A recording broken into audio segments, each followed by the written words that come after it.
Welcome back to Emotional Distress, the game! Oh god, my tea bag broke. Oh god, that's disgusting. There's perfectly, that's a great sign of things to come.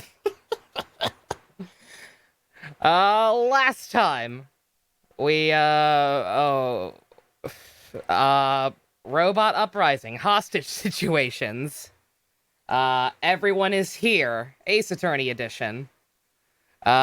Phoenix and Miles are fucking five-head masterminds who have been scheming shit the entire game, basically solely to orchestrate Simon getting proven innocent. The benefits of being a Steel Samurai fan. When the chief prosecutor is Edgeworth. Good God. Let me get some music. This is awkward. There we go. Got some jams, got the Daughteru. Much better. Oh, hi, Secret. Let's fucking go. We will be starting, presumably, the final trial. Apparently, it is just going to be one day, but it's going to be a long one, and I there's a lot to figure out, and it's probably going to take a while. Cause I'm a big fat dum-dum, and as always, even though I have suspicions on the who's that I went over last time, I in terms of how the actual fucking murders unfolded, I've got no idea. Particularly the one from 7 years ago.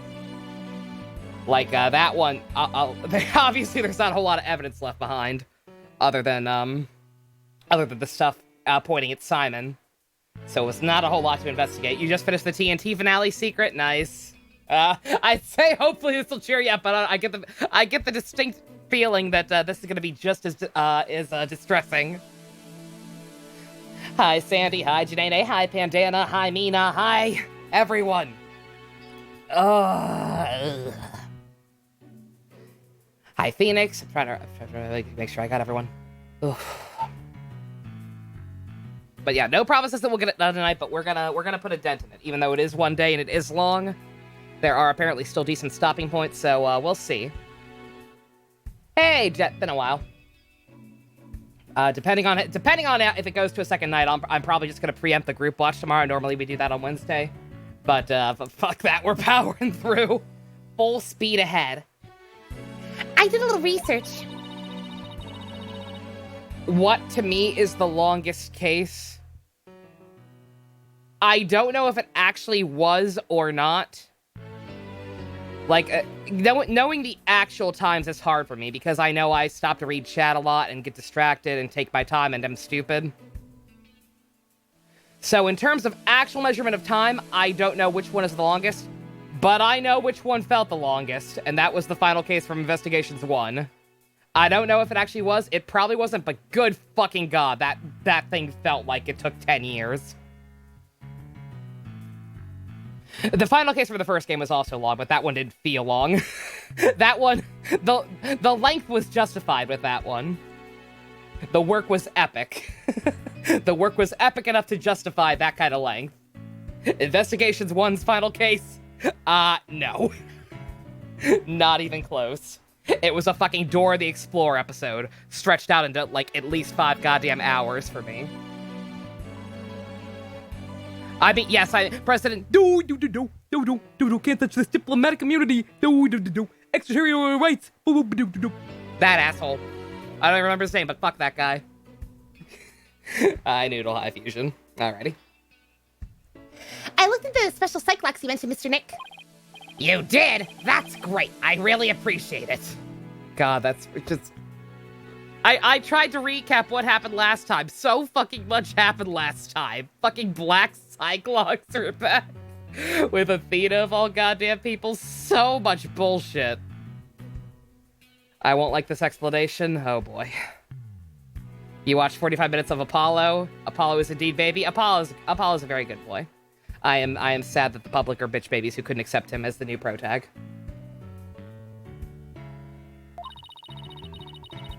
A red psych lock protects a secret a person is consciously trying to hide. If a person folds under questioning, the lock breaks and the truth comes out. Yep, that's exactly how I got the truth out of Detective Fulbright and Director Cosmos. But a black psych lock protects a secret from the deepest place in a person's heart. A secret that a person isn't even consciously aware of. That's a retcon.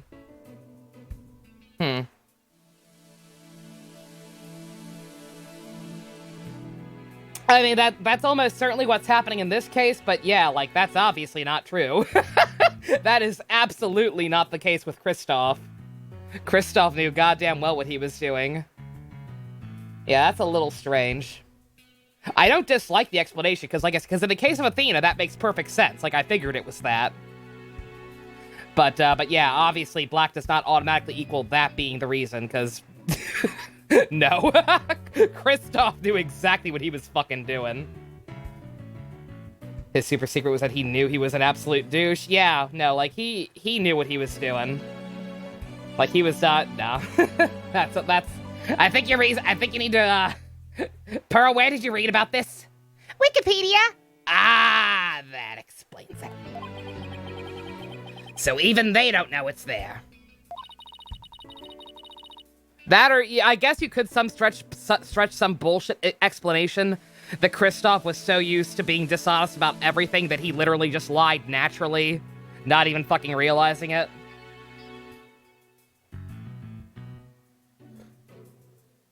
So I don't fucking know. Like, you could stretch some way that makes sense, but like, as is, like, these are two pretty different cases.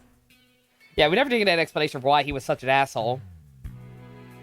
Did Maya appear? She sent us a letter. She sent us a letter with a cute doodle, and I was grateful to get that much. But yeah, that's that explanation does not fly. Athena isn't trying to keep anything from you on purpose. For some reason, part of her heart and her memories are sealed off, even from herself. No, I think, like, this, again, this makes perfect sense for Athena, I'm just saying. This explanation does not fly in Apollo Justice, at all. Okay, so all I have to do is break the psych locks. According to my research, a black psych lock is like a heavy chain wrapped directly around one's heart. If they are ripped off by force, it could cause permanent damage to a person's soul. Ow, that sounds painful.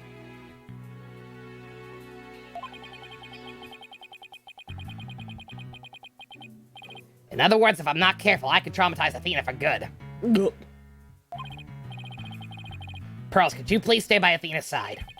She must be suffering under the weight of such a heavy burden. I was gonna say, howdy, Shinkadad. What is up? We welcome new people here. Alright, but you'll be alright by yourself, Mr. Nick? I'm up against Edgeworth. I have to be able to give this trial all my focus and strength. Permanent soul damage represents the so described legendary laughter of Kristoff. I mean, yeah, Kristoff was a broken man by the time that trial was done, but, like, no. Like, these are two very different situations. Like, I don't know why you necessarily needed to explain the Black Cyclops. Like, I was just kind of... I just took it to mean that this is someone whose soul is completely black and awful and horrible, who was never ever going to tell us the truth no matter what, that they couldn't be broken. And granted, it's a cool visual, and that was a fucking swerve to have Athena pop him off. But I mean, like, she's such a different case from Kristoff that it's literally just for shock value, essentially. Like, they're just there is no explanation for them. They show up when it's cool / dramatic for them to show up. Kristoff is in a straitjacket now? I would hope Kristoff is already dead. But I don't know. I don't know how... Let's see if execution dates are apparently 7 years on average if Simon's anything to go by. I don't know. I don't know. I don't want Kristoff to be around anymore. He needs to go away forever so he can't hurt anyone anymore. You can't do that if I'm there. I'll just hold you back. No, that's not it. I mean, I can just relax and concentrate if I knew you were with Athena. You're the only one who can do it, Pearls. You're literally the only other person who is not 500 miles away or being held hostage right now. You're all I have left, honey, please. All right, I'll do it then, Mr. Nick. Good luck. Good, now that my mind is at ease, I better get ready. You'd feel sad. Seeing Clavier, see Kristoff and Joe would be sad but amazing. Oh, it'd be awful. Yeah, well, that's part of the reason I say I hope Kristoff is, on his way out the door at this point. So Clavier can have some closure and move on with his life. Because he's full sad clown. He needs it to just be done and over with. Just tidy up the evidence and take out what I don't need. Time to end this nightmare that started 7 years ago. I assume Apollo is still investigating on his own. Because he actually seems to be on good terms with Aura. I imagine she'd be cool enough to let him keep investigating, even though she's holding other people hostage.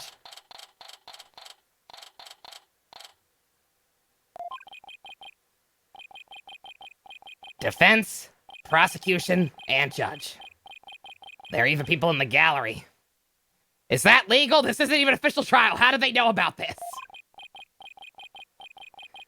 The roof has been completely blown off, and the walls have collapsed. But today, this ruin is my battleground.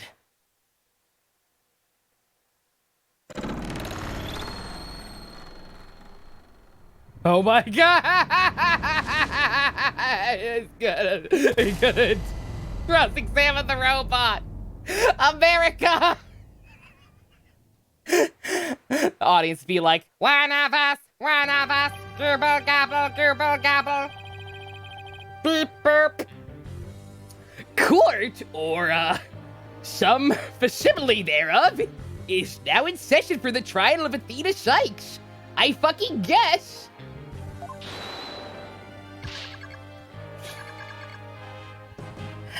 Not a facsimile, old man. This is a proper official trial. Take this more seriously, or else you'll start hearing the bones of the hostages snap. Like twigs. Like a Kit Kat bar. No more examples! Do not hurt baby! Please try not to upset Miss Blackwell. I'm literally begging you.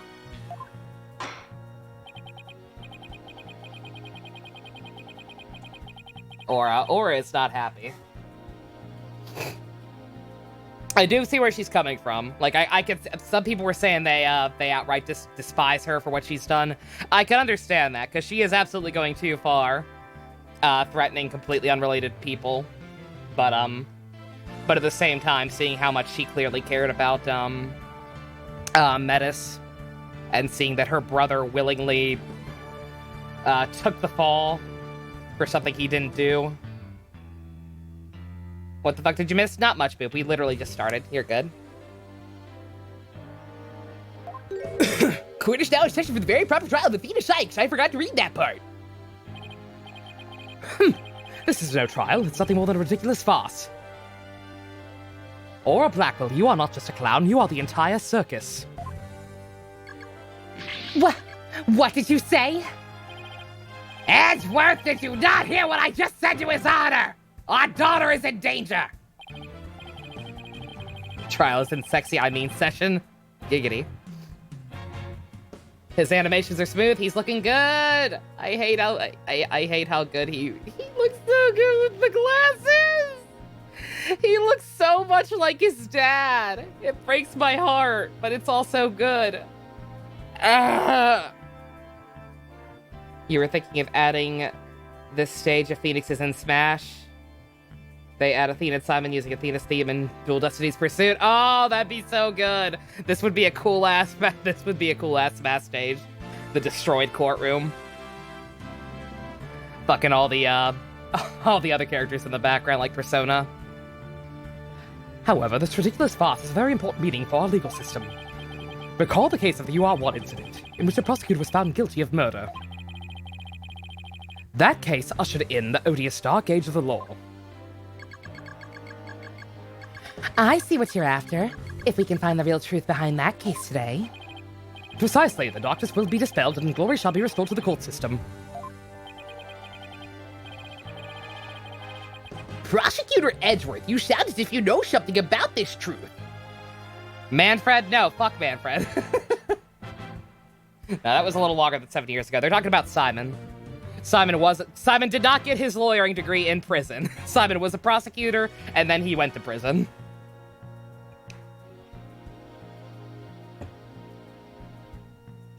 I get to save my baby brother and terrify the masses. Best day ever!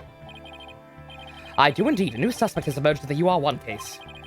For 7 years, Simon Blackwell has refused to speak in order to cover for someone else. Brace yourself, Phoenix. Here it comes. I swore I wasn't gonna have any more kids accused of murder. This is why, let's see. Which of Phoenix's associates slash family slash found family has not been accused of murder? Pearls, Trucy, and Apollo. Those are the good noodles. They all get gold stars. Maya and Athena, they're in trouble. I'm sorry, Wright, but the situation is what it is, and I must do what I must. The prosecution moves to indict Athena Sykes on count of on count of murder in the first degree. Maybe I do have dyslexia. Who knows? It would explain a lot. Oh, anime! Regardless the circumstance, I intend to question the defendant with all I have. Angry Kylie Bear. For that is a part of my creed. I like it. Then you better bring it. I like it a lot, not gonna lie. You are ready. Oh, Judge! Judge voice. Court is now in session for the trial of Athena Sykes. Your Honor, the defense was born ready. Ah! The prosecution is also ready. Ah! Why are you taking off your glasses? You probably need them for reading things.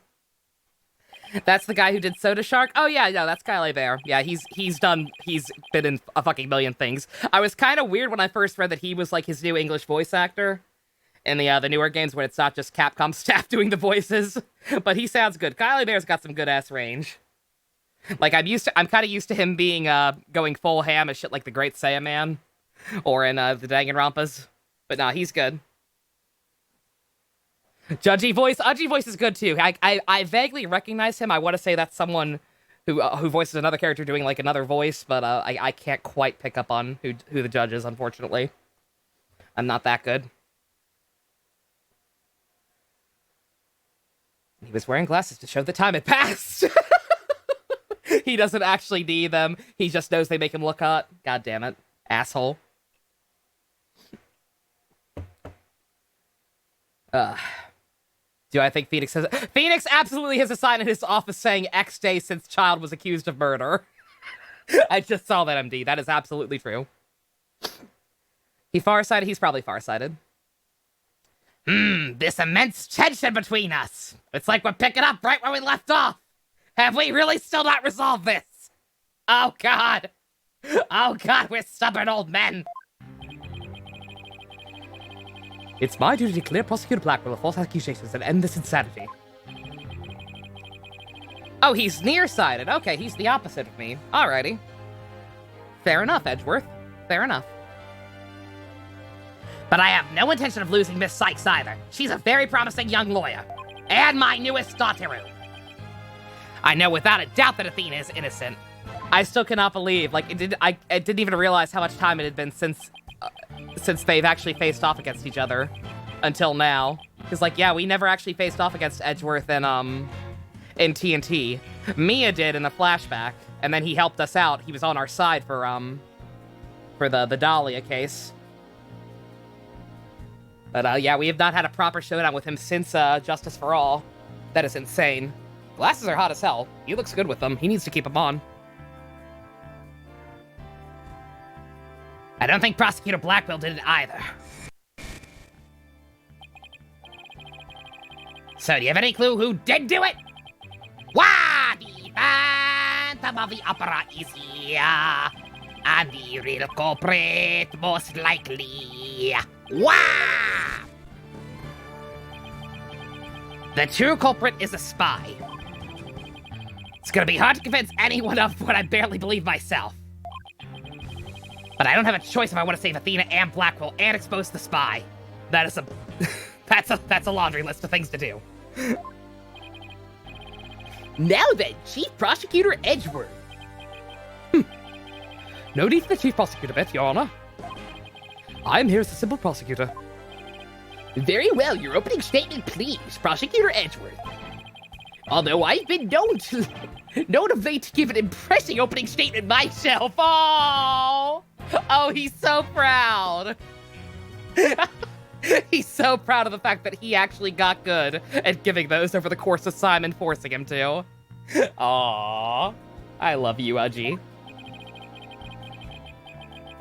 In all the trials I've ever seen, only the prosecution gives an opening statement. Of course, you're right. I was just joking. Just having a little fun.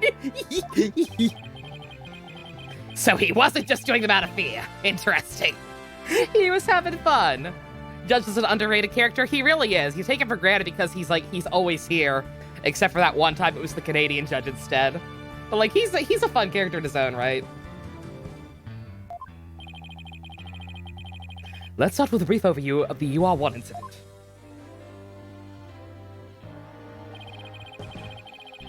The incident occurred at the Cosmos Space Center 7 years ago, October 7th. I am so glad it's the 7th and not the 8th. I would hate for that to be on my birthday. Wasn't the Canadian judge there twice? He was, he didn't actually preside over 2 cases. The only one that was actually playable was one. He was in, he was also the judge on, frickin', what's it called? Oh, no, wait, no, he was there twice, yeah. Yeah, he presided over 2, and then he was in the background in, Look at Me's other trial. We didn't actually see all that one unfold, but he was judging that one. The victim, psychologist Metis Sykes, was killed on the robotics lab on the 4th floor. Athena's mother.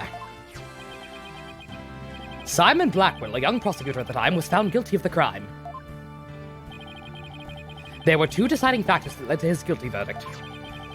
1, Blackwell was the only person in the corridor at the lab at the time of the murder. And 2, this photo, which captured the moment of the crime. Is that really the moment of the crime, though? He's just holding a bloody sword, which is suspect, but...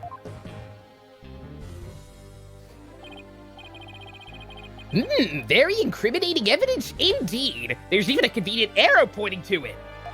Almost as if it was staged to be as obvious as possible.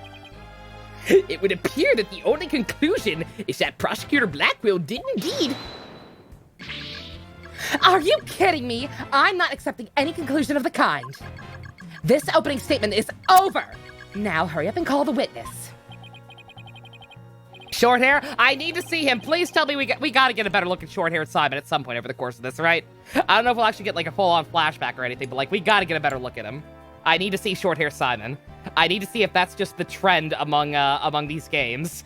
Is the rival prosecutors being infinitely hotter when they had shorter hair. We already had Clavier. We need a twofer. Excuse me, Miss Blackwell, but we must follow proper procedure for these things, you know? Or perhaps we should heed her wishes, Your Honor. She's the trial sponsor, after all. Besides, the courtroom is chilly, and sitting for too long can't be good for your neck. Back. Oh, you're very kind to show such concern for the welfare of the elderly. Aww. Yeah, except Edgeworth. Edgeworth has had the same hairstyle since the day he was born. And Godot, who just got Marie Antoinette syndrome and was hot either way. As skilled as ever playing the court puppeteer, I see. No wonder you like Simon. The prosecution calls its first witness. A witness who decided to bring forth new testimony after 7 long years. New testimony? And just who is this witness anyway? I was gonna say, who the fuck else was there? Could only... What?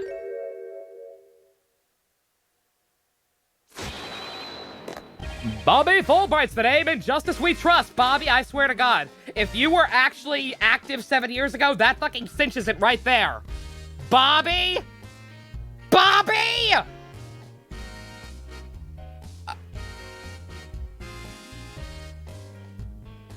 Game, please don't do this to me. I've been joking about this man being a psychotic criminal the whole goddamn game. Please don't make the meme real. What are you doing here? I'm just here to speak for the hostage taker, Miss Aura Blackwell. Oh, okay. Wouldn't the robot be doing that for? Jesus Christ. She says she's too busy to deal with that one with all the confining and threatening of the hostages and all. That doesn't seem to stop her from constantly chiming in through Clonko. Yeah, really, I was... Why is he suddenly the mouthpiece? Oh...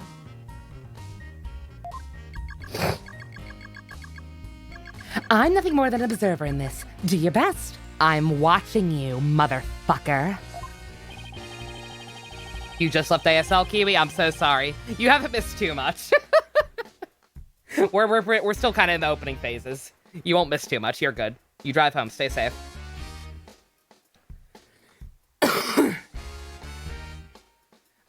Believing her brother innocent, Miss Blackwell has been conducting her own investigation. And through her current actions although her current actions are hardly lawful, I think we can at least hear her theory. Yeah, I know what Marie Antoinette syndrome is. That's why I brought it up. Miss Tears. Yeah. Oh yeah, and I know those aren't bags under his eyes. Those are tears.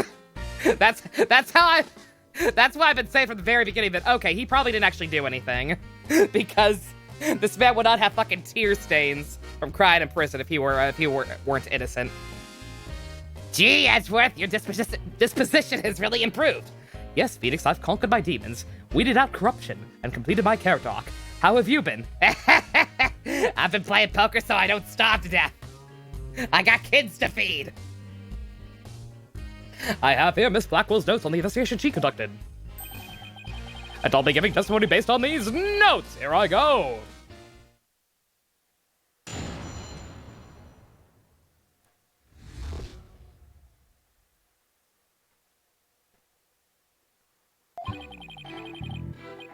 Simon isn't the murderer. He was trying to cover for someone. Someone else was at the scene at the time. Someone else was at the scene at the time of the. I cannot read today. Someone else was at the scene of the time they say Simon committed the murder.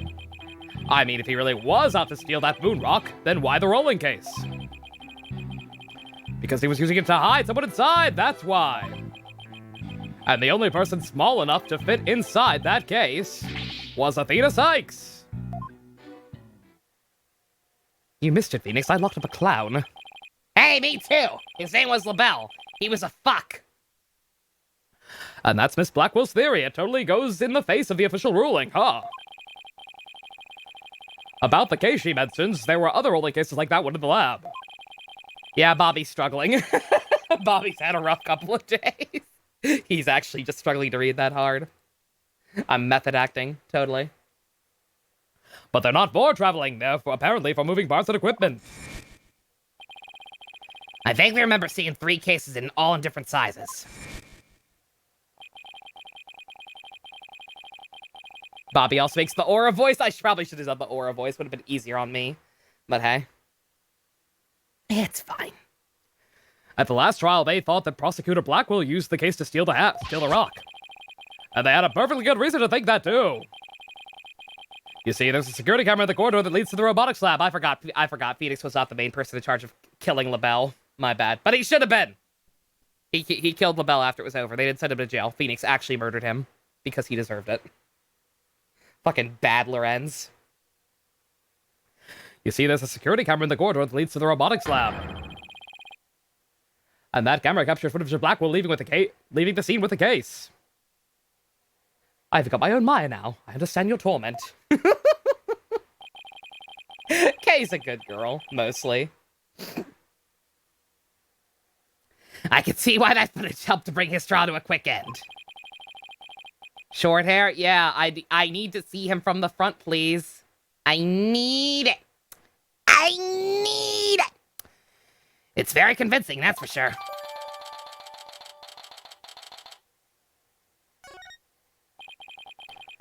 That case, by the way, was later discovered outside of the Space Center grounds.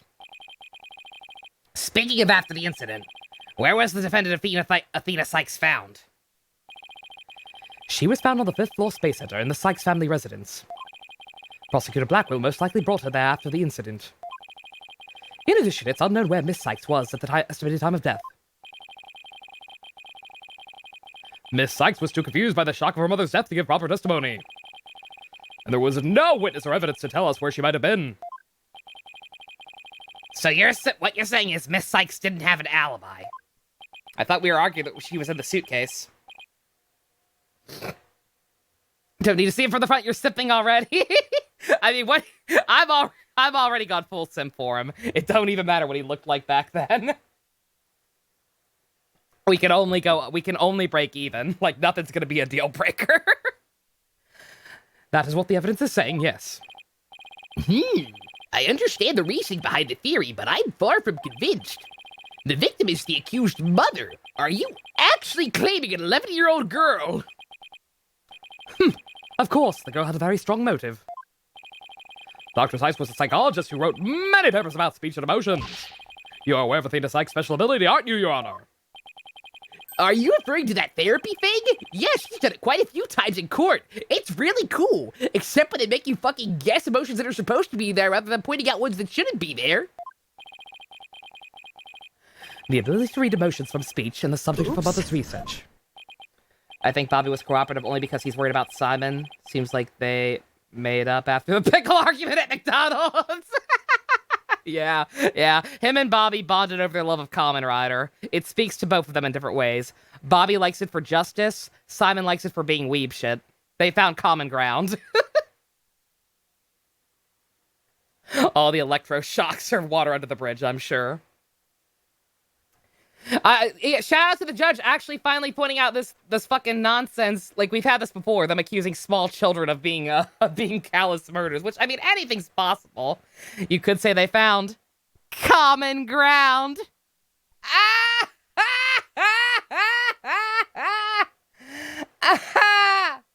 That was good. That was actually good. If nothing else crazy happens, that's probably an episode title right there. As long as it benefits society, I don't see any problem researching it. I didn't say it, Fusion did. I just read it. I just work here. I don't like what this said, not one bit. Dr. Sykes was so intent on her research, she forced her daughter to undergo experiments. Prosecutor Edgeworth, are you seriously suggesting?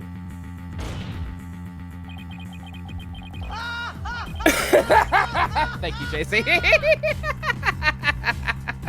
A bit delayed, but I'll take it. I've done my best to be delicate, but even you can't deny to be true, Mr. Wright. No longer able to withstand the anguish of the experiments, Miss Sykes felt her only choice was to kill her own mother. What the fuck did you miss, Kiwi? Sexual tension. Ah!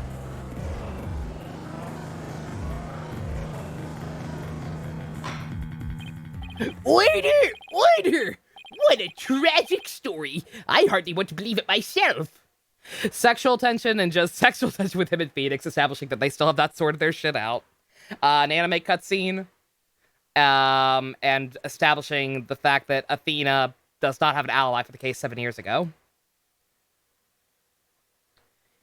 Simon was most likely covering for her, I guess, and apparently smuggled her out of the room in a suitcase. That's apparently where we're going with this. Order in the court! What a tragic story. I hardly want to believe it myself. But we must proceed, Mr. Wright. If you could, Detective Fulbright, please refer to the notes. Athena did not kill her mommy. I don't care how, like, she was clearly suffering because of the experience and everything, but, like, no, I don't believe that. No child of mine.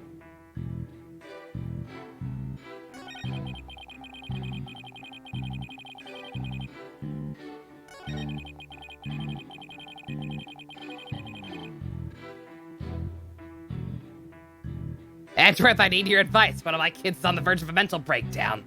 By any chance does she have a preference for chicken-flavored edibles from a fast food establishment? No? Then I'm afraid I'm out of ideas. God.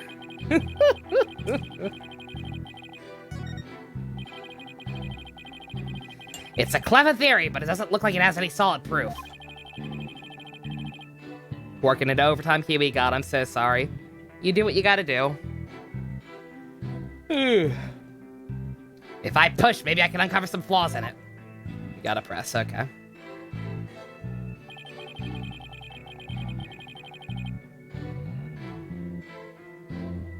Okay, so she's arguing that he was covering for Athena.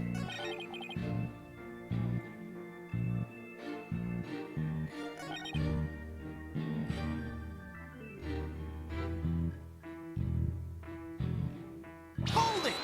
We're arguing, like, is that what they're actually, like, what is the fucking Moonrock thing is confusing me how it relates to everything else. We're actually saying he stole that too, or whoever the killer was stole that too? This rolling case, I suppose you mean this one. That existed in the photo with Prosecutor Blackwell in it. But was absent when the crime scene photos were taken. Does Simon care for Athena? I have to assume that's where this was going.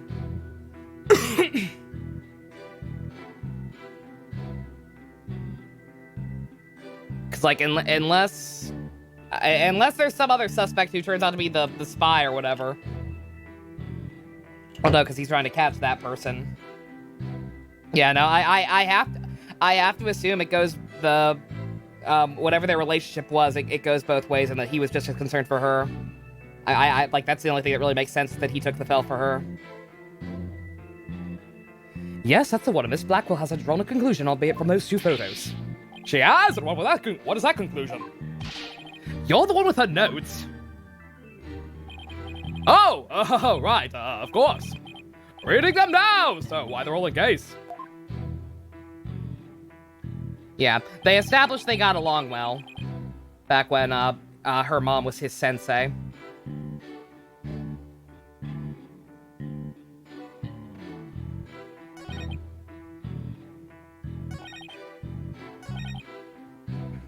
Do we... I mean, all this... How does... I'm trying to figure out what... pressing is obviously going to do something, but it's like, yeah, all this... All of that makes sense. I don't know how we're going to refute that. That's nothing more than conjecture. It's hardly the only possibility. In that case, what do you think Prosecutor Blackwell had in that case? Super Sentai DVDs. Also the Moonrock. Objection! Oh, Kyle, please. Slow down, Kyle. I can't deal with slow down, Kyle. There were 3 cases at the scene, but Prosecutor Blackwell used the largest one. The Moonrock was egg-shaped and only about 8 inches in diameter. It wouldn't have made any sense to use the largest case there just to move that rock. Objection! Be that as it may, it doesn't prove Miss Sykes was inside of it. Then let me ask you this. Can you come up with a better theory as to what was in the case? You didn't know how to feel about Edgeworth's voice? I like it. Like I said, I was definitely a little iffy just reading that it was Kyle Hebert doing his voice, but he's got good range. It sounds good to me. It's gonna be weird watching the anime and it not being him. That was extra slow. That is the emulator. Well, Mr. Wright, can you? Yikes. Give a guy some time to think, why don't ya? Let's see. Should I try to bluff my way through what could have been in that case?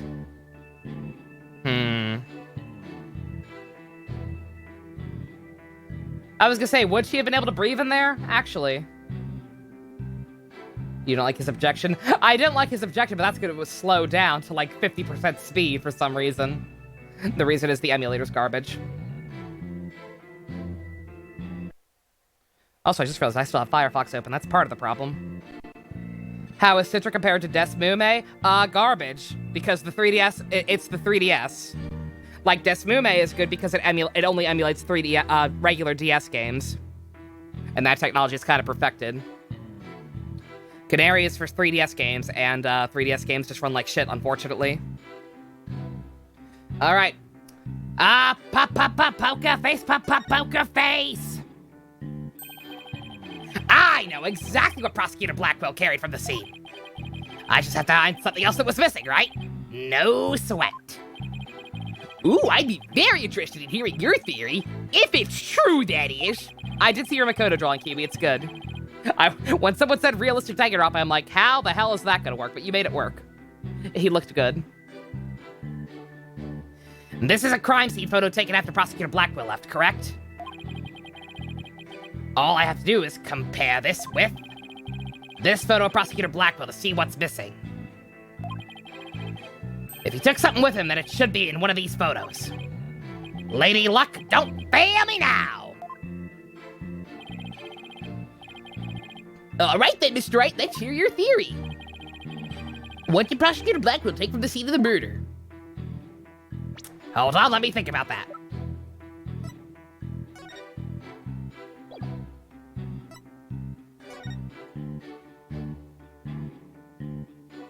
I'm trying to figure out how the angle worked. That part's throwing me off a little bit. Is that the, like, what is that on the stand? Because that's not a body. That's too small. I don't think it's a severed limb or something. There is blood on it. It looks like. Take that! Please notice that there is a robot part on the top of the cart in this photo. Okay. Oh, it's one of the robots. Alrighty. However, in this photo taken after the crime, the robot part is gone.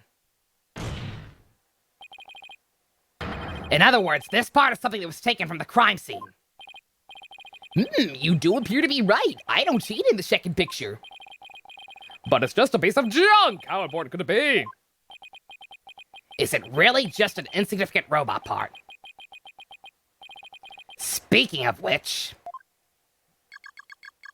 What are you looking at? I'm gonna start charging for each glance per eyeball.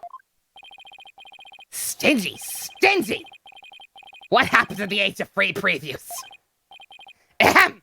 Your Honor, about this robot part. Doesn't it look like it could be an arm from that robot there?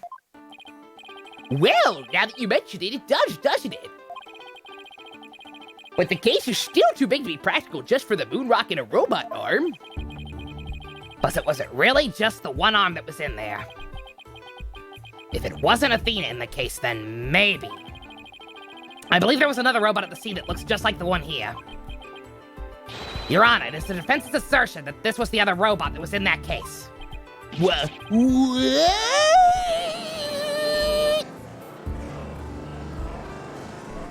Robots can't deal with this. They can't deal with you accusing one of their own. We can't be certain that part belonged to a robot. Yes, it looks like the arm before us, but it could be something else entirely. Besides, it's wrapped entirely in bandaging, making it difficult to verify what it is. Objection! Do I know where this is going? No. Like, what part? Like, the actual crime, I'm lost as to, like, what the fuck happened. Like, there just wasn't enough obvious evidence for my pea-brain to deal with the, Oh, shit, Kiwi, did your sub just run out? Oh, no. Oh, no! Oh, no, subs are running out! No bueno!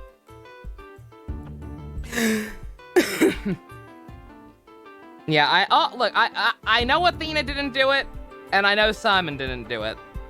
That's all I know. I'm just gonna fumble my way from there. I know for a fact that it is the robot arm. I can even tell which robot it belonged to, just by looking at it. With this information, we can investigate whether or not it was here at the time or not. There, not here. But Mr. Wright, I thought you were more the technologically illiterate type, like me. Like all old people. When did you become such an expert? I feel somehow abandoned. Can you help me figure out how to answer my iPhone? Oh, shit! Aw. Me, Crazy Uncle Mina with the play, helping out Kiwi. Very nice. Oh, shit, I think Janae's is gone, too. Goddamn. Everyone's running out. Thank you very much, Mina. Kiwi, you're back. Your power is restored. And you got Kermit now. Holy shit, you upgraded. Digivolved. Excellent. America. Not to worry, Your Honor. I still know nothing about machines. Edgeworth, have you been drinking? You get really slurry when you're drinking.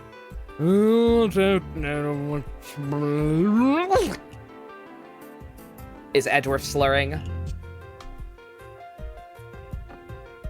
If Edgeworth is slurring, I promise, it's just my allergies, not him. Edgeworth is not drunk. He's too respectable for that. This piece of evidence proves which arm the robot belonged to.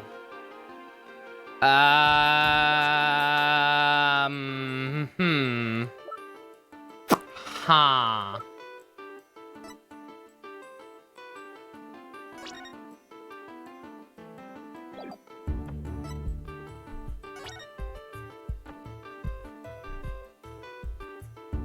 Mr. Delight stole the moon rock? Yeah, the moon rock getting stolen is completely unrelated. Ron just felt like it.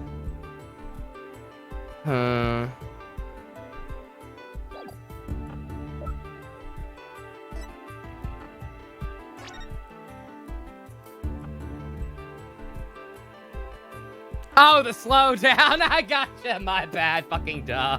Yeah. Yeah, it keeps hitting him hard for some reason. We'll hear it. We'll hear it undistorted eventually. Look real hard at the arm. I mean, I can look hard at it all I want. But, like, I don't think throwing the photo at that is gonna work out.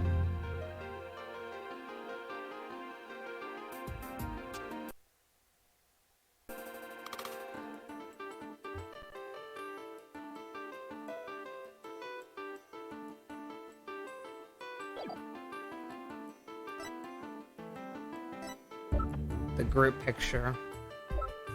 Oh! Oh, where is it? Where is it? Is it the exhibit? Yep, okay. Take that! That's the one Athena had bandaged up. The robot in this picture is named Plonko. But take a look at Plonko's arm. It was Miss Sykes who bandaged it up like that. She must have thought the machines healed the same way people do. What an adorable, naive mistake. It reminds me of my own grandchild. She couldn't possibly be a killer. The robot arm at the crime scene had the same bandaging wrapped around it. In other words, this robot arm can only belong to none other than Plonko. Solomon's hair? Solomon's hair's cool. Even if it does look like a colored pencil. Order in the court! Order, I say! Prosecutor Edgeworth, what do you have to say to that? I can see that the robot is about the same size as a child. But it cannot grab its knees and curl itself into a ball. Even if it was the largest of the cases, the robot couldn't have possibly fit in there. The robots are bigger than baby Athena? The case comes up to about mid-thigh on Prosecutor Blackwell. But he's a fucking giant! I see your point. The robot is much taller than that. They've got me there. So then, Prosecutor Black will make Plonko fit into the case by... dismantling. Of course Plonko would fit. All Prosecutor Blackwell had to do was dismantle her. Once taken apart, the robot could have easily fit inside that rolling case. Robot assembly device, disassemble anything in a flash. I think he disassembled it with his sword, judging by the blood. It was on the bandage as well, but hey. Simon doesn't seem too much taller than Phoenix. Phoenix is pretty short, though. Simon's like 6'2", and Phoenix is actually pretty short for his age. Sounds rather violent, but Mr. Wright does have a point there. Objection! There we go. There we go. There's a normal one. He sounds fine. I like it. Again, I'm gonna be sad when we watch the anime. and it won't be him anymore. It sounds about right to me. Except there was a body on the table where the robots were dismantled and assembled. There would have been no room to take that robot apart. Objection! Yeah, Phoenix is a secret twink. But what if it wasn't done on the table? What if the katana was used instead? Phoenix is about 5'9", yeah, like I said, short. I'm 6'1", that's short to me. You mean the Shord? Yes, Your Honor. Miss Blackwell, I'd like your opinion as a woman of science. Isn't it true that katana could have been used to take the robot apart? I suppose so. Their joints aren't made of very rough material. A blade could slice through them. Yeah, so think about how short that makes Apollo. Apollo's like 5'4". Apollo is super baby.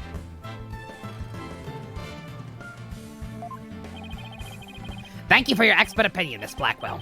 Thanks to you, we now know that the existence of that severed arm in the photo proves Ponko was taken apart. In addition, since the rest of Ponko was not found at the scene, we can conclude that the true meaning of this photo is very different from the original interpretation. You can't mean! That's exactly what I mean. This photo does not capture the moment of the murder. Yeah, no shit. It's instead a picture of the moment after the robot was sliced apart. Apollo's height went straight to his horns. Yeah, if you count his hair horns, he's got a couple extra inches. Yeah, but why though? That's the question. Yeah, I don't understand what dismantling her would have accomplished. The blood you see here is where the blood you see where the arm was cut off was transferred here by the bloody katana. Most likely the rest of Ponko was scattered around Prosecutor Blackwell's feet. Not hearing this. Since she was a witness, I guess. I guess the robots could testify, but like I don't. Like if he was there long enough, I would think he would be able to finagle around their programming, or I don't. He wanted witnesses. Like real talk, like he had to have committed to the why ever he's taking the fall. If I'm right about it being because he thought Athena did it. If he was doing this to cover for Athena, then he would have decided right away that he was taking the fall, and he would have wanted witnesses, right?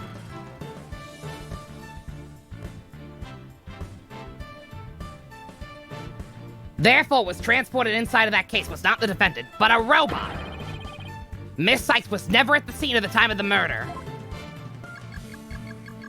Robots can't tell lies?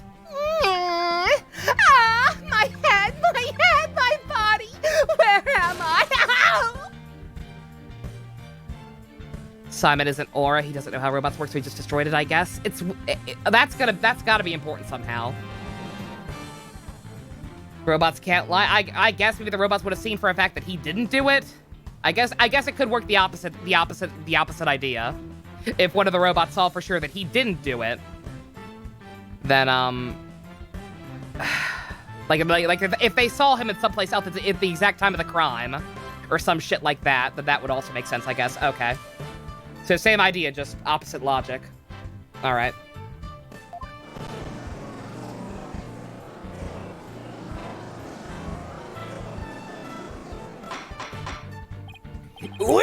Order in the goddamn court! It's true that Ponko was found in pieces after the murder. And I'll admit I repaired her myself afterwards.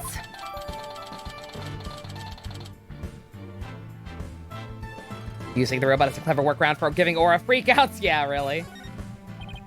Yes! I'm finally making some progress! Bullshitting wins the day again! Hopefully I've gotten at least one step closer to proving both Athena and Prosecutor Blackwell innocent. Can I say, I do like that he's fully committed to saving Simon as well. Like, it would have been very easy to have him, like, abandon, even if he was collabing with Edgeworth from the beginning. Would have been very easy to have him just kind of turn tail and say, hey, look, saving Athena is kind of more important than saving this guy. But no, he's committed to saving both of them. I like that. A good man. Objection!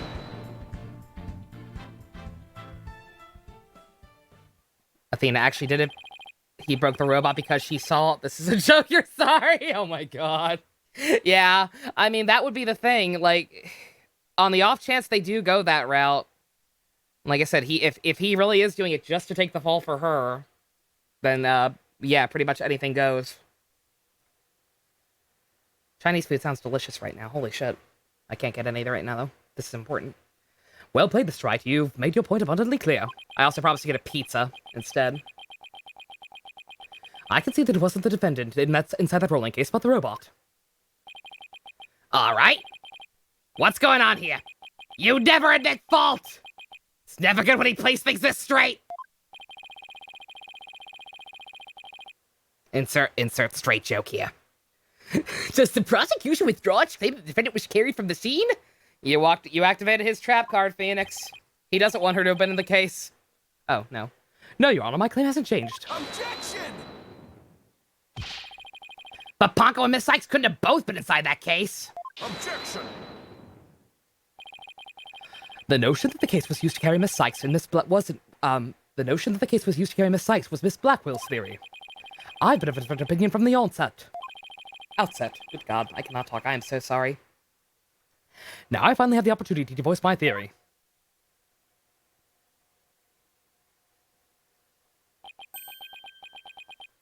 Thanks to the defense.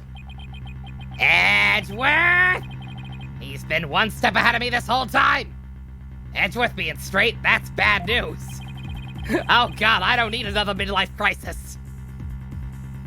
In that case, how do you propose the defendant left the crime scene? Kiwi just had one of those moments I was talking about the other night where you type shit not meaning to. Kiwi apparently devours people.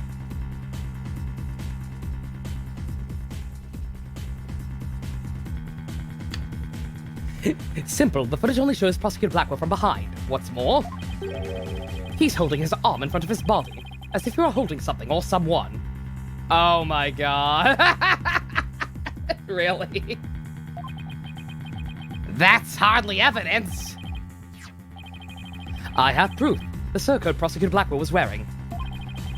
The victim's blood was found on the front of it, and the stain had a highly distinctive shape. A bloodstain? With a distinctive shape? Please continue, Prosecutor Blackwell. Prosecutor Edgeworth? We're talking about Blackwell. I can't believe Kiwi puts people on her pizza.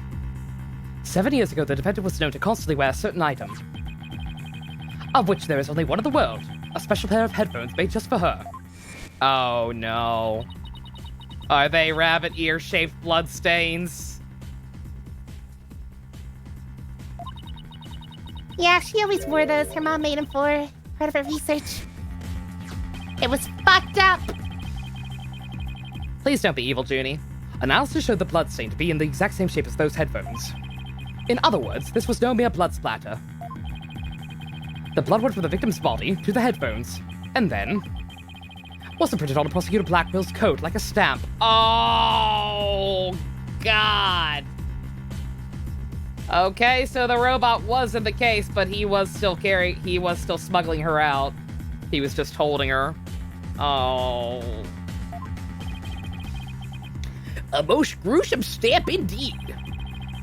Blackwell carried Miss Sykes, who had been hit by the splatter, away from the crime scene. This proves that Athena Sykes was, without question, present at the crime scene. Oh. And that concludes the prosecution's argument. Oh, God! I missed this, but also, goddammit, Miles! Order! If the defendant was indeed at the crime scene, it deepens the suspicion against her. But we've also shown that the robot was there at the scene as well. Objection! It could be vice versa. Could have put the headphones on the robot and some shit. I hope you're not making the ridiculous claim that a simple robot was the real murderer. Phoenix, you can't make those claims when we're surrounded by them. You'll only encourage the uprising. I don't really think that, no, but you can't possibly say it isn't there. The possibility, that is. Detective Fulbright was the robot questioned at the time. No, I don't see any record of it. I believe it was considered unrelated to the case. But it turned out the robot actually was integrally related. Your Honor, the defense would like to call Paco to the stand. A robot witness?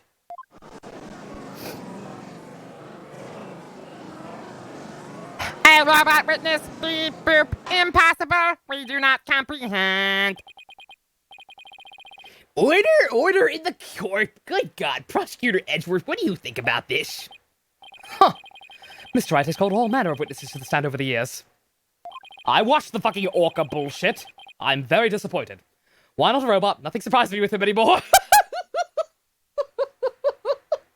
Edgeworth is just me. I'm just desensitized to it at this point. Just fucking roll with it. Very well, I'll allow this. Bailiff, please summon the robot named Ponko.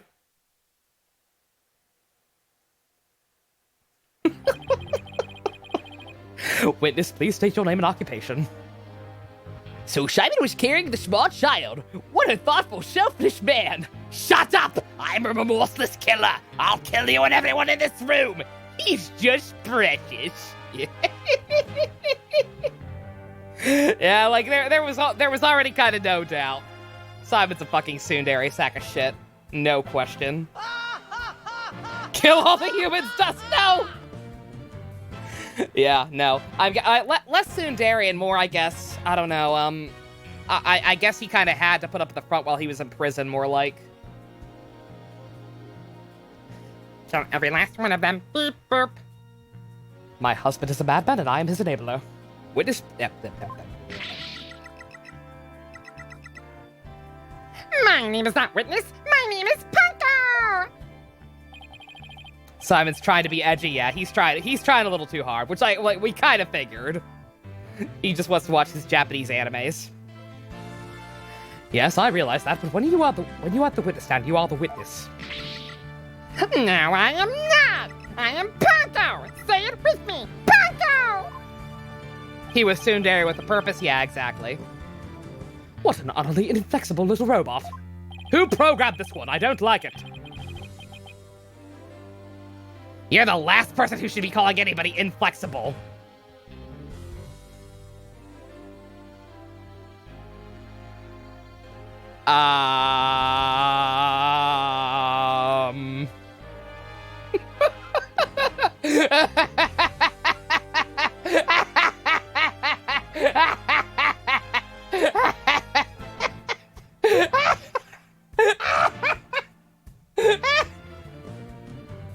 No comment.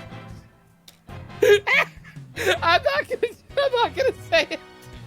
I'm not gonna say it, but I'm thinking it.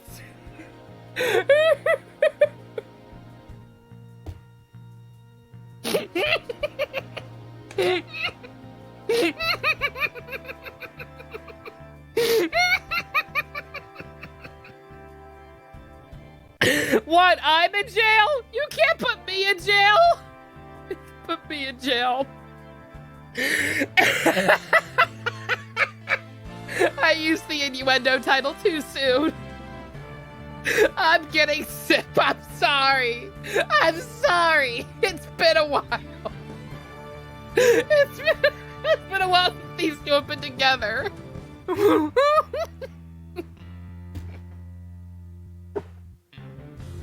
This game was literally made for me, apparently. I can't believe this game was made for me despite the fact that I didn't even play these games when this first came out. Ah! Oh, I'm crying. Moving on.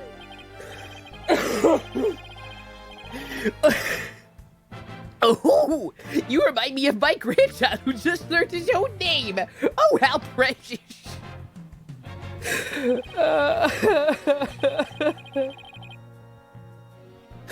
All right, Ponko.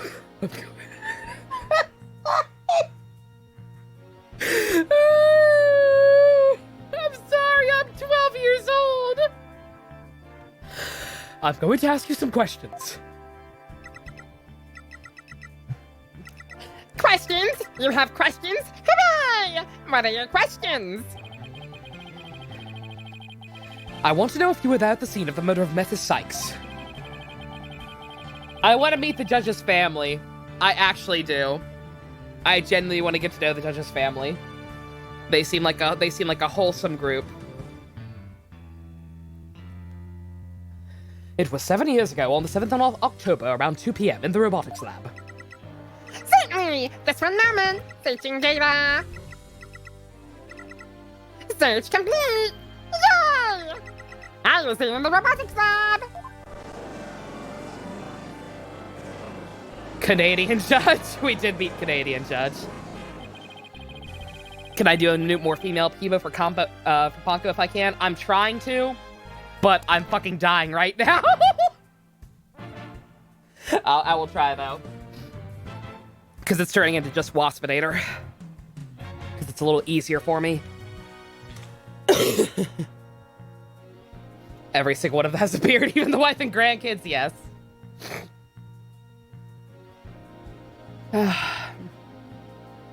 It would seem this robot's testimony was necessary to this case after all.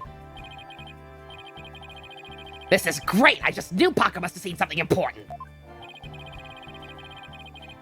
What is it on TV tropes where people can do semi-convincing voices of both genders, vocal dissonance? That's me. Even the dog has the same face. Even the dog has a beard. I'm okay. I'm still not over it. A murder committed right before this poor little girl's eyes. It's inexcusable. I love that we're treating her as a little girl because she is. Like even her little antenna look like pigtails. She's cute. The judge seems ready to adopt Ponko as another grandchild. Let him. So, little Ponko, you think you can give us your testimony today? Who's a good girl? Finally, another good dad in the franchise. I went to the robotics lab at about 2 p.m. for my regular recharge. Just as I was about to charge up, Athena came in and hugged Mommy Metis. Oh. And then Mommy Metis fell down. After that, I was recharging, so I don't know anything. After I charged up, I was cleaning the room, and Mr. Simon came in. And then an error occurred. There was no data after that point. Oh. God damn, so she actually did see it, yeah. Well, I'm shocked they didn't wipe that data from her memory. And I'm shocked that, I guess Aura probably did look into the data. That's probably why she thought Athena did it. Well, sounds like the defendant was, without question, at the scene. I can't believe this robot has PTSD. Help her. However, it doesn't appear the witness saw the actual moment of the murder. Can a robot have PTSD? Yes, look at Kibo. I disagree. This testimony shows the defendant did indeed commit the crime. What? At the end of the day, we mustn't forget that the witness is still a machine. Being a robot, its understanding and capacity to express itself are limited. So what are you suggesting? Are you suggesting that this robot is not, in fact, a precious cinnamon roll too good for this world, too pure? Edgeworth, you're fired! I'm the one in charge. You're fired! The witness's statements need to be interpreted. For example, the terms hugged, and then later fell down. Adults don't usually fall down after being hugged by a child. They don't, but... Data error with some getting sliced. Oh, I'm sure that's what it was. Yeah, no. Like, she saw she saw everything up until the point Simon came in. So yeah, like, that's when he dismantled her. Yes, what this witness's statements are telling us is that the defendant stabbed the victim with a murder weapon during this moment. What?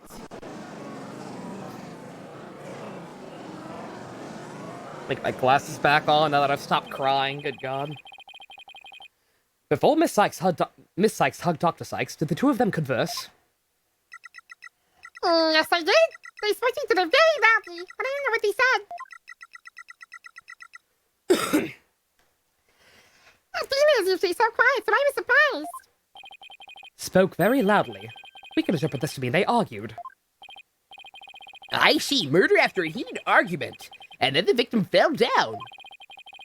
Athena tackled her. It was just a glomp. Simon had just taught her the sacred anime art of glomping, and she wanted to show her mom. That's all. It does sound like a reasonable interpretation. However, Paco doesn't seem to remember anything that happened after that. When I am recharging, I am in the sleep mode. But I remember everything before that. I have a very good memory. You may as well admit to it now, right? A cross-examination would be useless. Don't be ridiculous. A cross-examination is never useless. Yes, Simon Glomps. Of fucking course he does. Soon, soon. Until now, think about it. Robots don't lie. This robot is both an important witness and a valuable evidence at the same time. Nevertheless, I will have my cross-examination. Please, I need this. I've got a parrot. I've got an orca. I've got a walkie-talkie. I need to add robots to the list. I see you haven't changed. You never were one to worry about wasting time. Very well, even if it may be a waste of time, you may proceed, Mr. Wright. I'll show you both just how fruitful any cross-examination can be. Acro helped Simon in jail. Oh, yeah.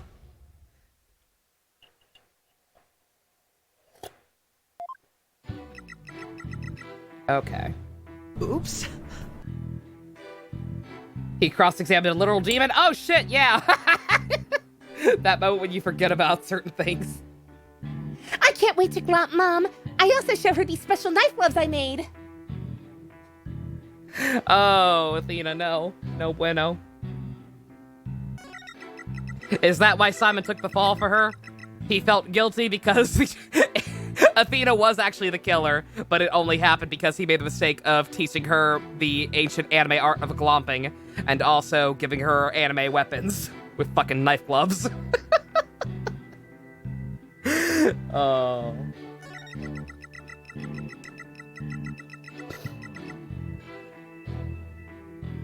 You recharged at a very convenient time.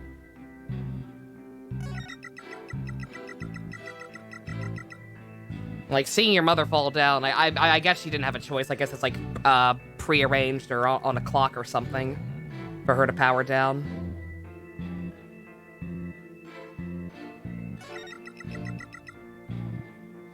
An error occurred. Hold it! I mean, that's obviously when she got cut down. You remember what happened next? An error. I wonder. Oh, they knew something cut off at that point. I didn't do anything after that. The answer to that question is right here. Yet another glomping-related tragedy. Many such cases. I've not seen one this tragic since the furry convention of '97. According to the defense's theory, this photo shows when the robot was being taken apart. Exactly, we can conclude that. Ponko's error was the result of her being dismantled. Indeed.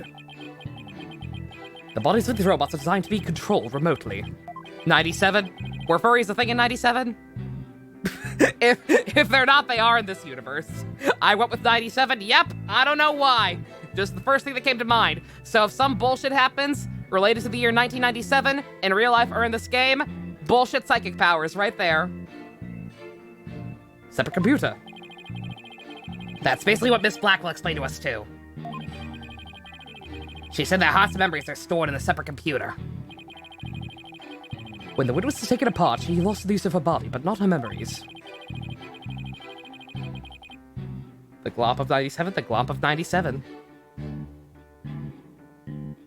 That's how she is able to still give testimony about the events of that day.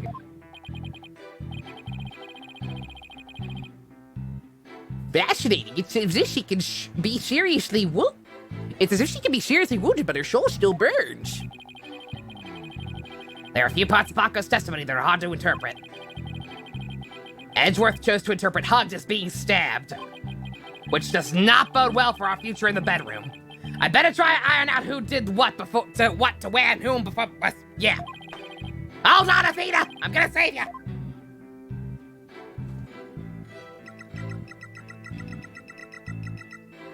Was there actually a Great Glomp in 87? There is apparently an actual Great Glomp in the year 87, so I was close.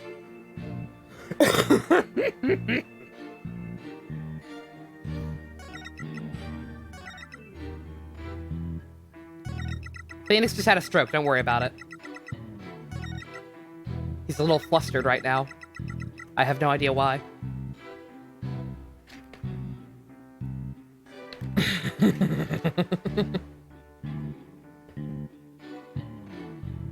No, oh, what?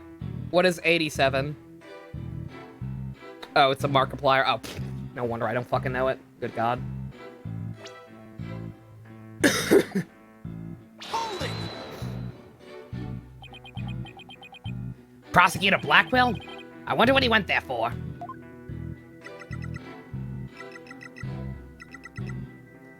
His objective? I don't know. Guess I can't very well ask Ponko to speculate. So, what happened after Prosecutor Blackwell arrived?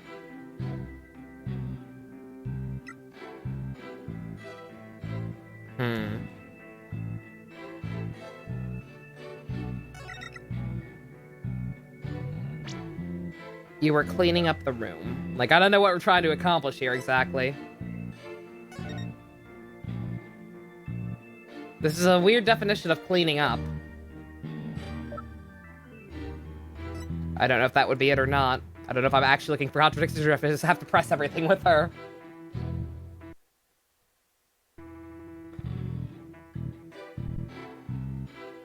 Objection! Nope.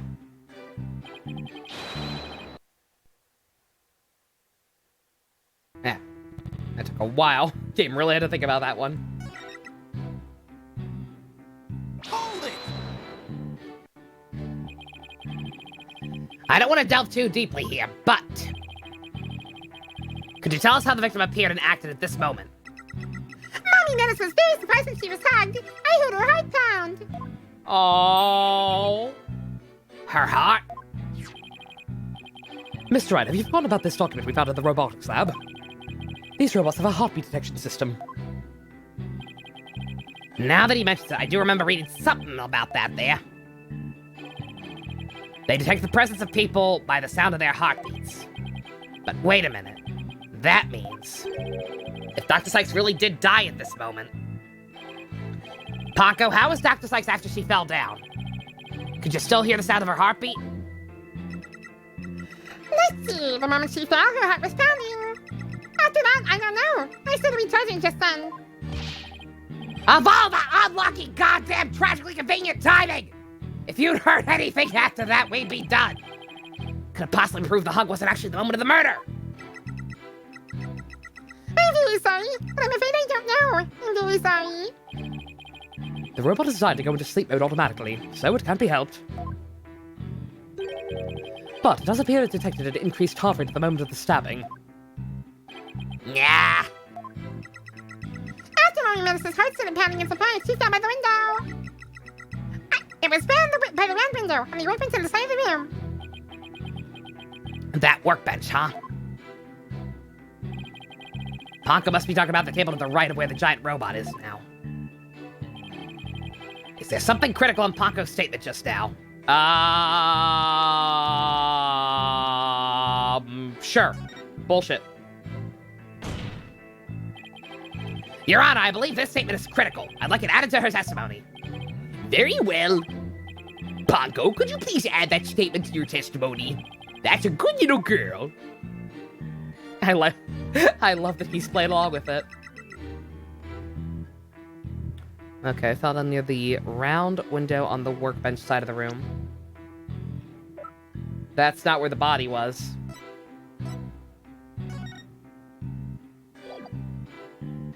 Objection! Ponko, your statement may have just inspired a breakthrough. I was helpful? Hooray! I'm so happy! Just to be sure, let's go over it again, okay? The victim fell near the window on the workbench side of the room. However... Gabe, don't scare me like that! What was that? her body was discovered on the operating table. But the operating table and the workbench are two different locations. Right? Aren't they? Exactly, Your Honor. We just learned a new crucial fact. What can explain the two very different locations of the body? I'll tell you what. I mean, I feel like we're setting ourselves up for failure.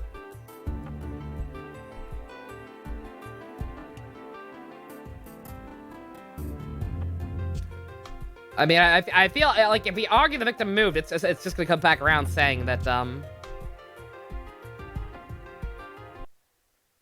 no, the defendant moved it, but we're trying to argue that she wasn't dead yet, so. Also, yeah, an 11-year-old girl couldn't have moved the heavy body of an adult. So the only explanation is that the victim walked to the operating table herself. Or Simon moved her for whatever reason after he got there, I guess. In other words, what Ponko observed near the workbench couldn't possibly be in the moment of the murder.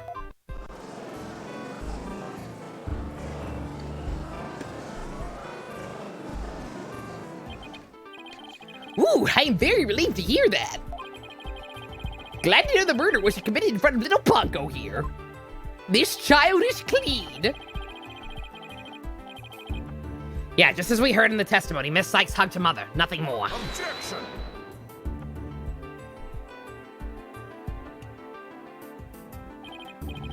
Right.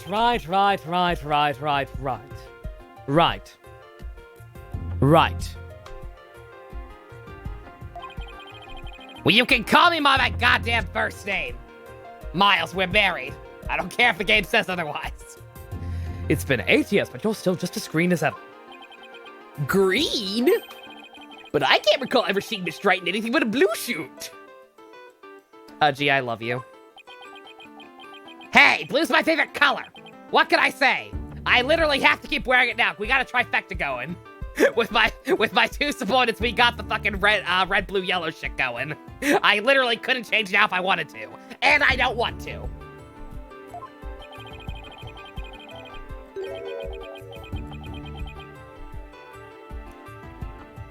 If the defendant couldn't move the body herself, she could have moved it for her.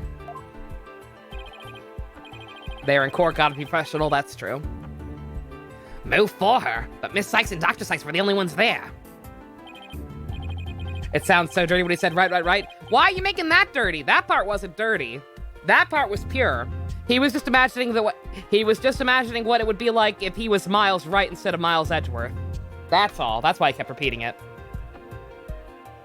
He better not say that in bed. They gotta use the first names in bed. Come on. That's just sad. I agree, since this robot is equipped with the heartbeat detection system. It would have been aware of another person's presence if someone else had been there. We can therefore conclude that the defendant and the victim were the only ones present. Then who do you suggest move the body? Which is why Apollo needs to throw away that jacket. Oh, yeah.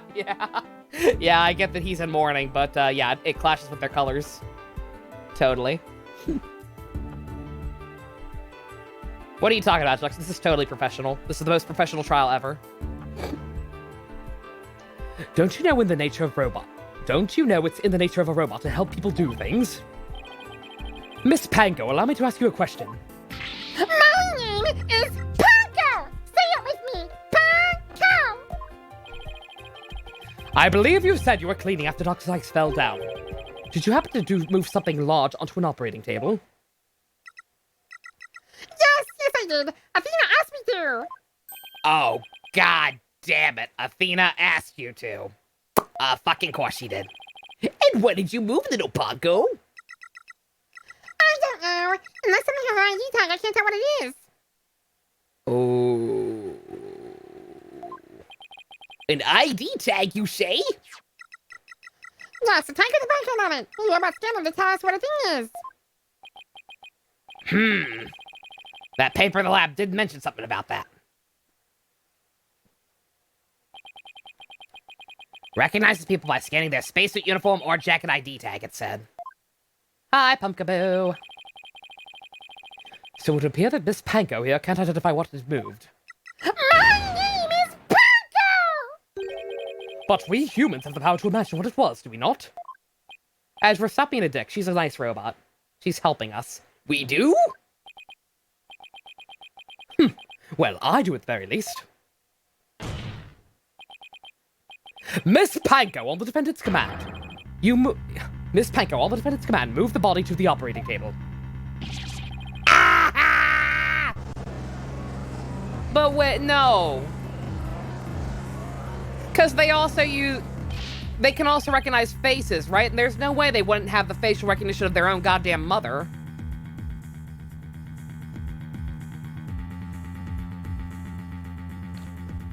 Ponko, did you really move Dr. Sykes' body?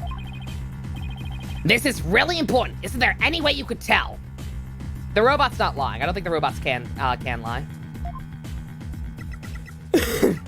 Yeah, Edgeworth is from Final Fantasy VIII. He's mixing up his, he's speaking in Mortal Kombat E's, replacing the C's with K's. I don't know. Without my tag, I can't tell. Give it up, Wright. If the victim's heart was stopped, the robot's detection system would be useless. Furthermore, Dr. Sykes usually wore her white coat while she was working.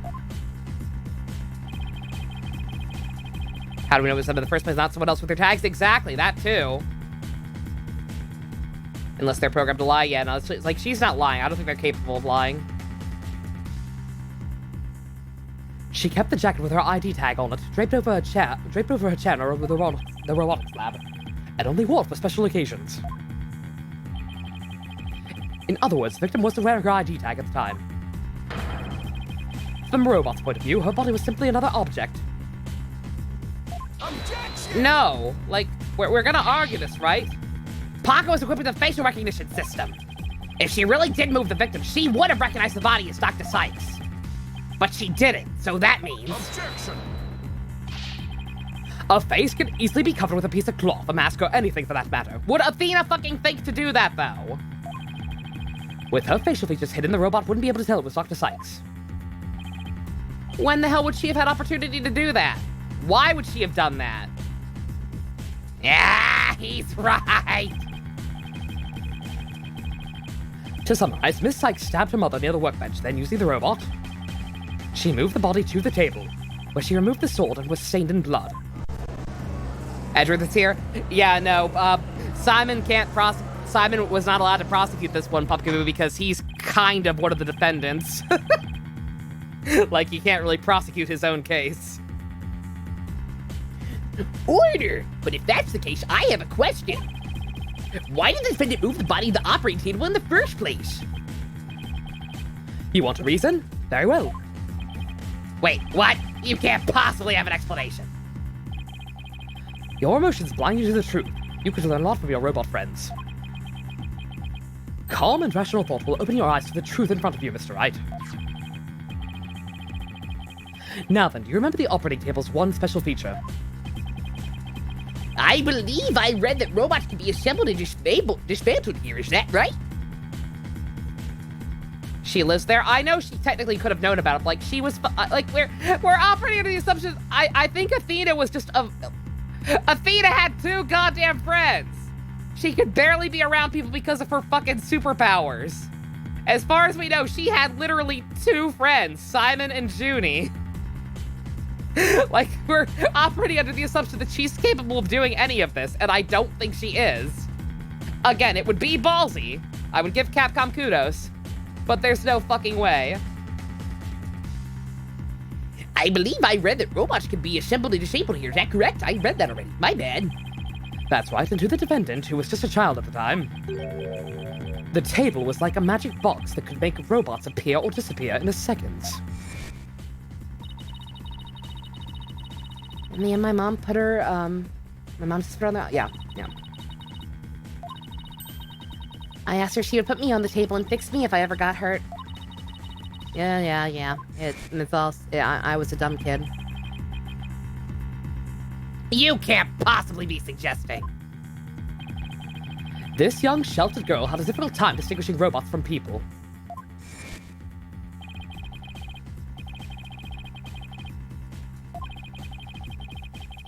Yeah, she thought she could fix the robots, and vice versa for humans.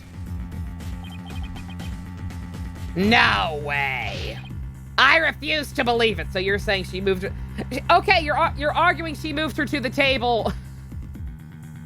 They're arguing she moved her to the table to fix her then, right? So you're saying she killed her.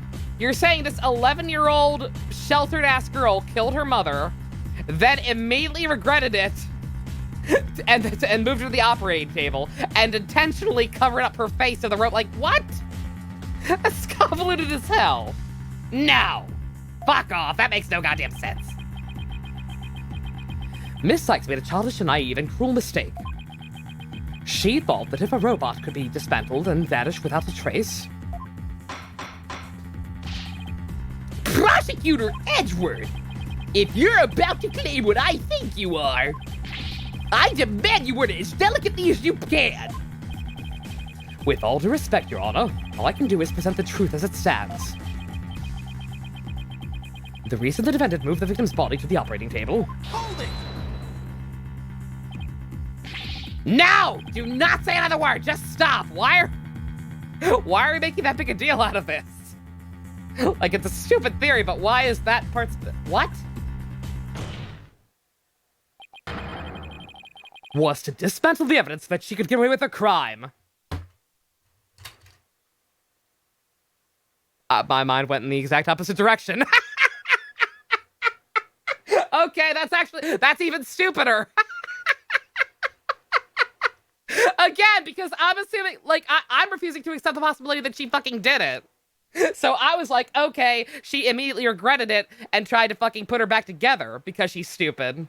Or she was a dumb kid. They're arguing that she wanted to take... Oh, Edgeworth. I'm not judging her for it. I'm saying they're idiots for going to that conclusion rather than the opposite one. Because that's obviously what it actually was, right? If she was the one, that's totally the actual reason. Y'all are stupid.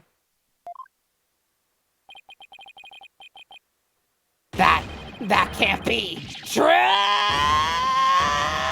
How did I see that? Kids can be sickos. Kids can be sickos, but again, I'm not ready to accept that she was actually capable of that. So I'm going in the opposite direction. I think she was trying to fix her.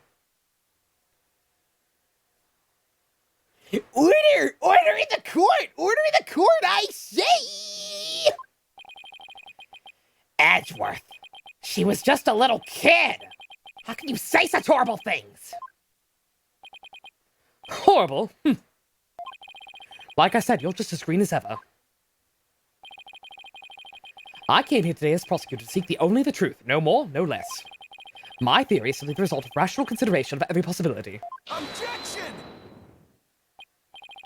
But dismantling isn't the operating table's only function. It can make repairs as well. Yeah, thank you.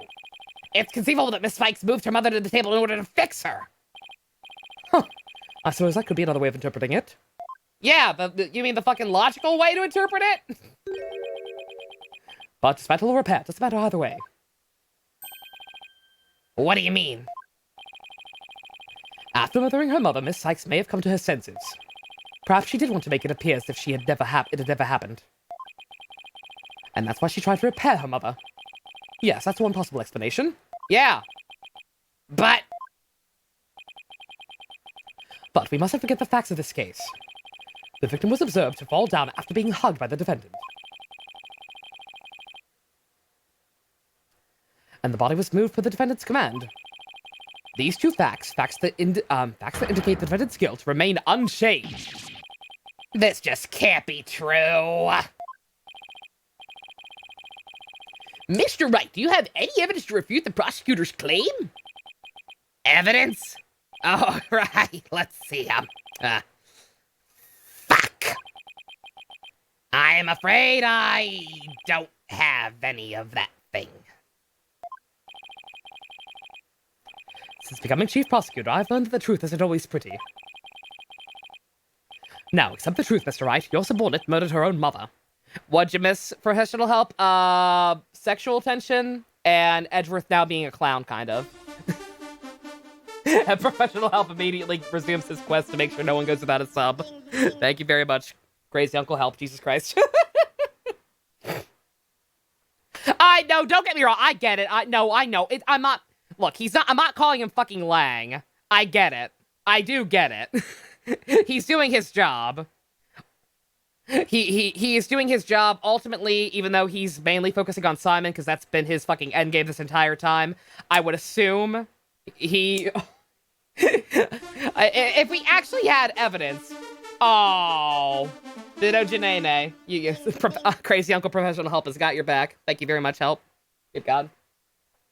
Like, I know he's just doing his job. Trust me, I get it. I'm not calling him Lang. I'm just saying, as a person playing the game, who is kind of drawing her own conclusions as it goes.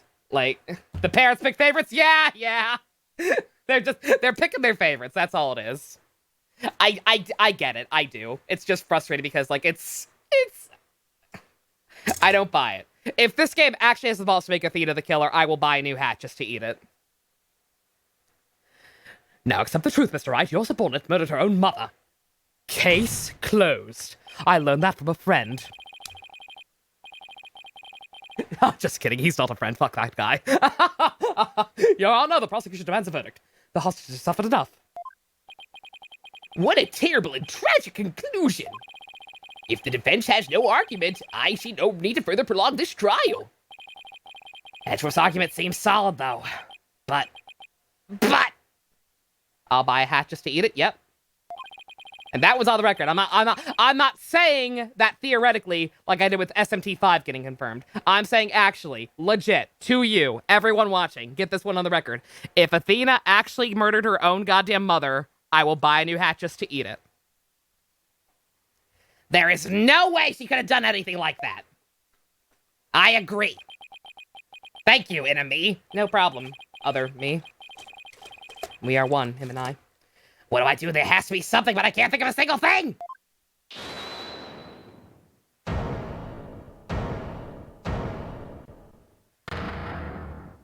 Oh!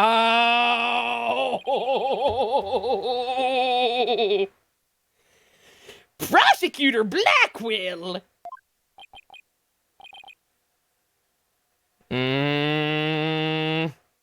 Like I said, if I'm correct, and he literally did all this just to try and protect her all this time, there is no fucking way he's gonna let this slide now. He's already sacrificed fucking 7 years of his life trying to protect her. Absolutely not.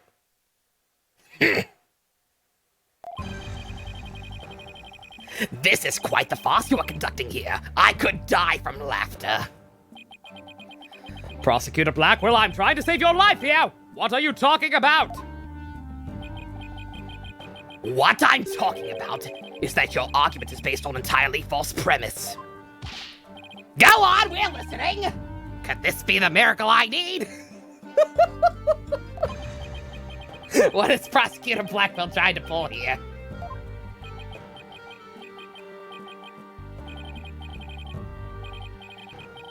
"7 years, for 7 long years. This case has been on my mind. Not for an instant did I not think of it. I am the one who killed my mentor, and don't think you can alter that fact now. Your baldness. I will take the stand, and I won't take no for an answer." Of course, Prosecutor Blackwell, please, go ahead. We about to go Spartacus again, basically. I mean, less Spartacus and more just the fact that, like I said, if that's what this was about this whole time, then he's not gonna fucking fold. He's sacrificed way too much. I went to the Cosmos Space Center with the intention of killing Dr. Sykes. But when I got to the robotics lab, I found Athena there instead. I would not be swayed from my purpose, so I waited for Dr. Sykes to return. And then I committed the act. Ah, how cathartic it was. Trying too hard, honey. Trying too hard. But little Paco here witnessed the victim falling. In other words... Objection. I don't need any of your other words, old man. I can guess what happened. Which would be...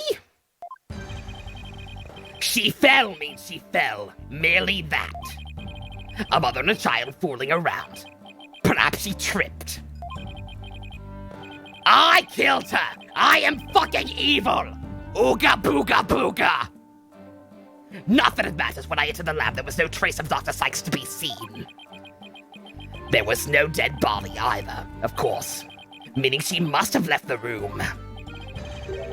So the murder occurred after the time period Paco described in her testimony?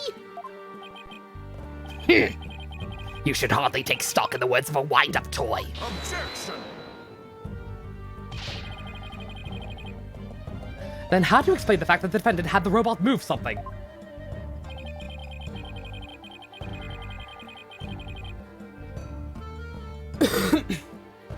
Athena was always tinkering with robots on the operating table to amuse herself. And she always had Ponko move the heavy ones for her. That day was no different. Ponko moved a heavy robot for Athena.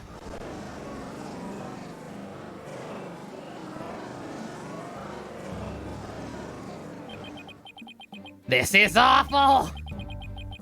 What he's saying seems to make sense, and yet... Objection! Ah. Prosecutor Blackwell, are you trying even now to turn away from the truth?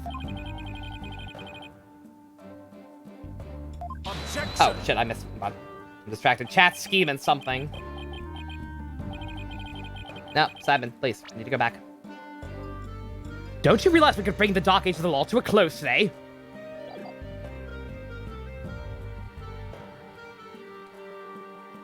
You expect too much from me. I'm just a murderer beyond redemption.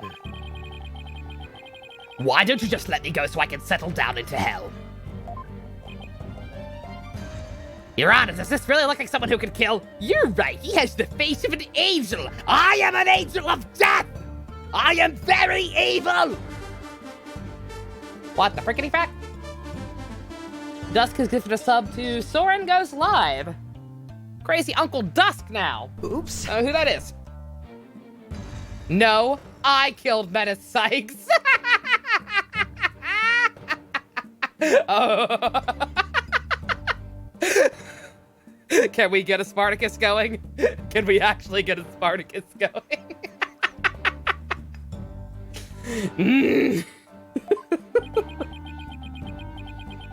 Prosecutor Blackwell's execution is tomorrow. If the truth doesn't come out now, it's all over.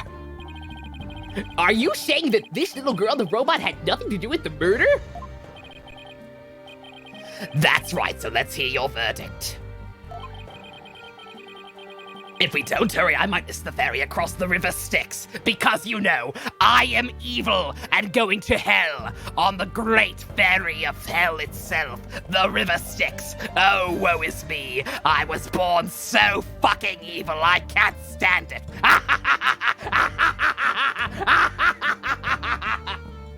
What a sweet man.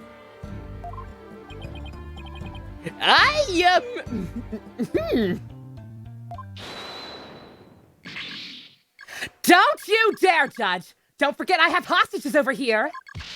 And Simon, how long are you going to cover for her? Miss Blackwell. Forgive me, Aura. I never wanted you to do anything like this for me. But you agreed to this trial. If you have a counter-argument, then present your evidence. That's the rule of the courtroom. Isn't that right, Chief Prosecutor? Blackwell, you selfish little... I'm trying to help you! We watched Kamen Rider together! This is how you repay me? You're not my real dad! Well, to be frank, I don't like this, but it's my duty to make a decision. Uncle Blackwell, is that you? If no one has a counter-argument, I'll announce my verdict. Is this really happening? Is it really gonna end just like it did 7 years ago? There we go, Rick Unk. Rick Unk playing along. I killed Meta Sykes. What hour do I start Kamen Rider tomorrow? In theory, 7 o'clock. In practice, depending on if we do not finish this trial tonight, I think we're gonna move Group Watch Night to Thursday this week, as long as that's okay with everyone. Hi, lad. Oh. Self-isolation is over for you tomorrow. Oh, good. That's awesome, lad. Glad to hear it. Good, good. Oh. I get it. I get it. You both want to save each other. It's fucking adorable. I get it. I get it. I ship it. Good for you. Oh shit, that was new. No, I can't tell her. How could I lie to Athena? I can't prove plastic. Oh wait. Oh no. That was old. Oh shit, Crazy Uncle Pro Help again. Lad, nobody goes without a sub on Pro Help's watch. No, okay, that's him remembering that he doesn't want to tell her about the execution part. I can't let this happen! But I just don't have the evidence to counter Prosecutor Blackwell's testimony!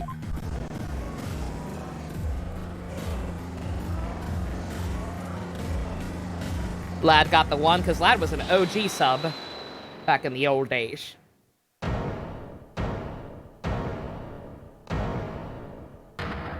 Oh no. Is this just gonna be competition now? You two gonna fucking go back and forth? I killed her! No, I killed her! I'm awful! I'm an awful human being! I killed my own mom! No, I killed your mom! Shut the fuck up! I can hear it. I can hear the voice of his heart. He's hiding something. No shit. If it really is, I could sure use Athena's help here. Her power might just be the thing to get us through this. Objection! Sykes, Dono! No need for you to chime in here, just accept that you're innocent! Let the voice of love take you higher! JC killed her, never mind. Everyone volunteer. Otherwise, these two are just gonna keep fucking going back and forth on it. Objection!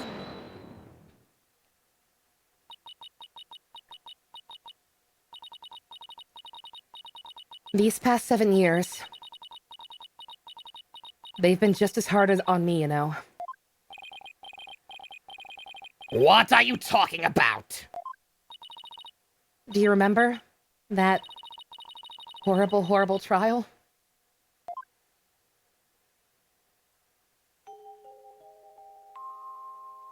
Please, you have to listen to me!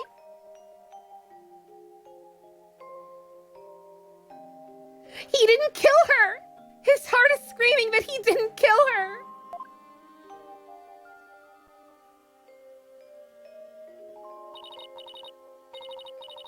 Even now, every time I stand in a courtroom, it comes back to haunt me. Even against fucking pain.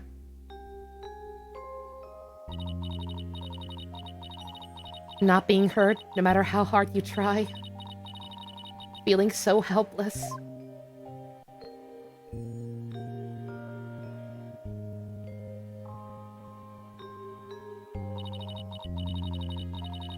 Caught in people's stares. So scared it feels like your chest is in a vice. I'm terrified of courtrooms. I want to run out of that door even now.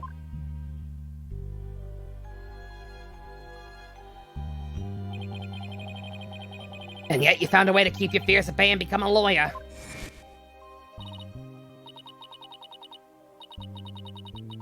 Because one day I came to realize I had to fight. I couldn't give up.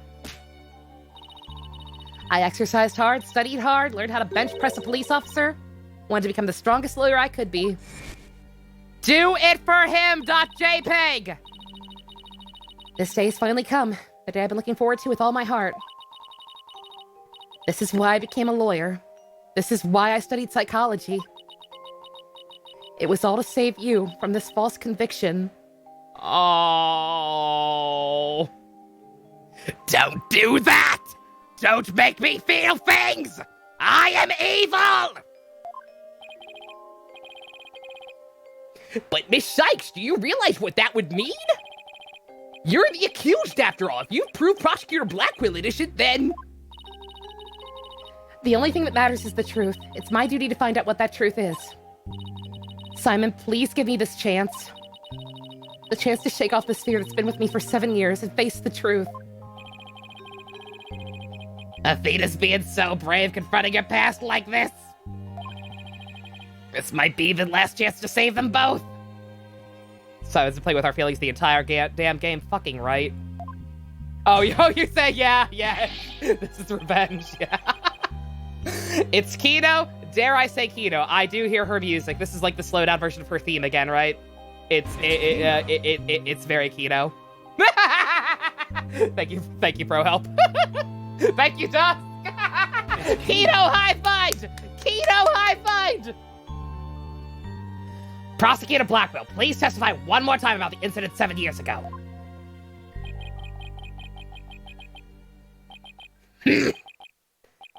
Fine, but your efforts will surely be in vain. For I am not a man who can be cut down easily.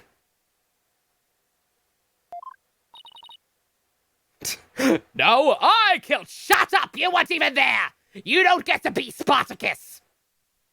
Here we go, Simon. Let me hear the voice of your heart. Let the voice of love take you higher. And I will love you even more till the day you find the night. Bye. Fucking goddamn it. I was actually me who killed her. Pyra told me to, so I did it. Because I always listen to what Pyra tells me like a good boy. Light. It's light. I went to the space center with the intention of killing Dr. Sykes. But when I got to the robotics lab, I found Athena there instead. Wait a minute. There's the face of young Simon. Unga bunga.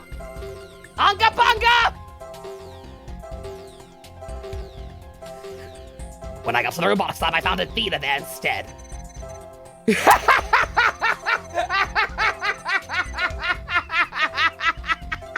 Don't fuck with me! I have the power of God and anime on my side!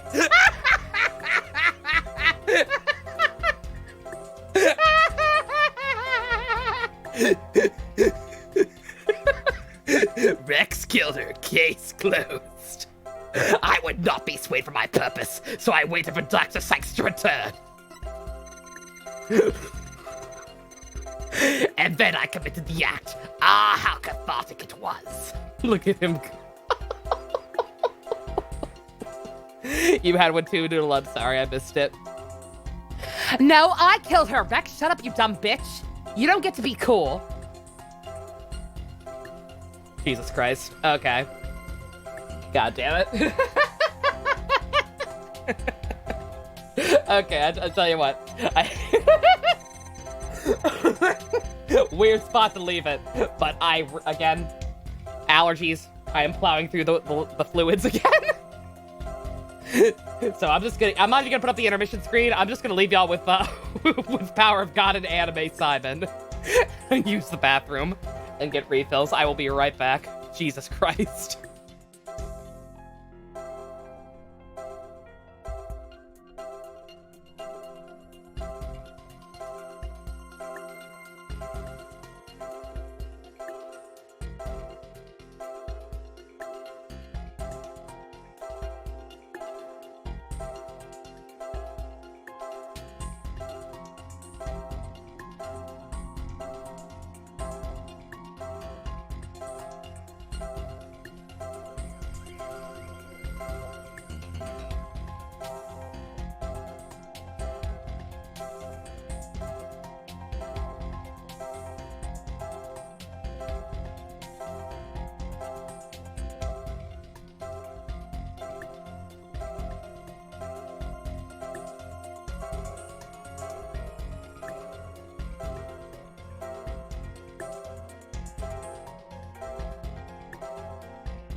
Y'all annoyed by that beeping yet? My apologies. It's fine. You can mute if you were annoyed with the beeping. You can't ignore Weeb Simon though.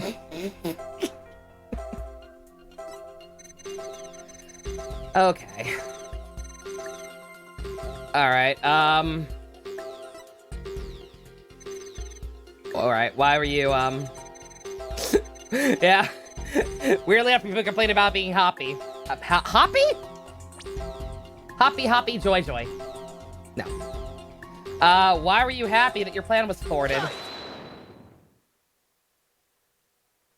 Were you just that happy to see Athena? This feeling of happiness. Even though the person you were looking for wasn't there, you felt happy. Why is that? Simple. When I was looking for Athena and hadn't found her yet, I grew worried. So when I saw her in the robotics lab, I was happily relieved. Merely that. Oh.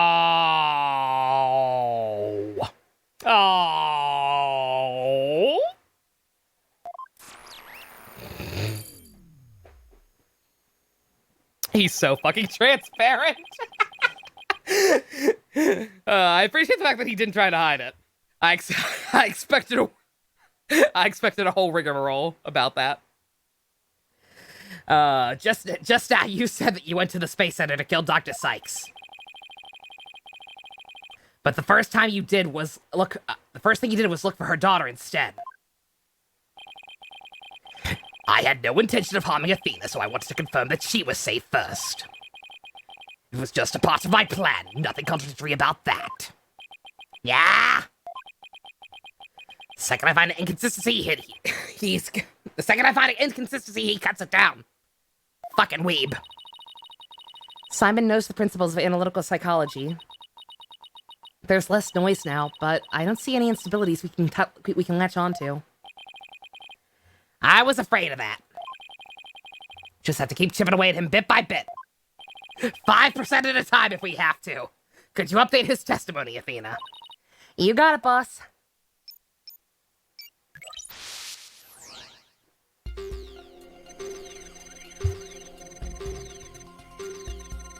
Okay.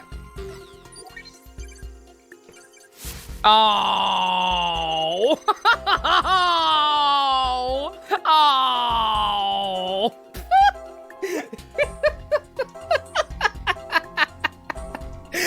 Pat.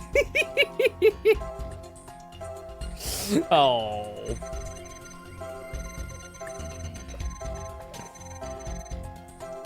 I cannot deal with this man.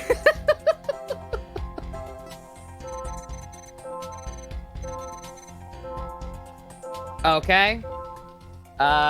You're saying this was, There, little one. I have come to kill your mother. Nah. Yeah, why were you suddenly sad? You were so determined, my dude.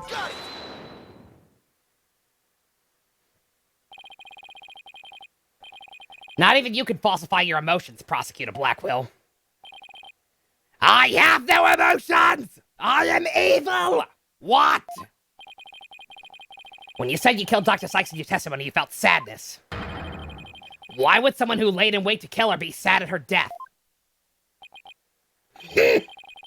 Such an obvious attack. Yes, I felt sadness, but it wasn't for her. I felt sorrow for Athena and her circumstances. Ah! He can't be talking about that, can he? Oh.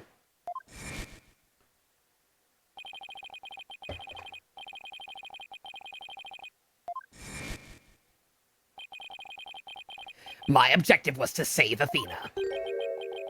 From a sepsis scientist who treated her own daughter like a research subject. Oh. That would also be very touching, but I don't know. I don't think she was that bad of a parent. Mr. Blackwell, what's Fujo mean? No.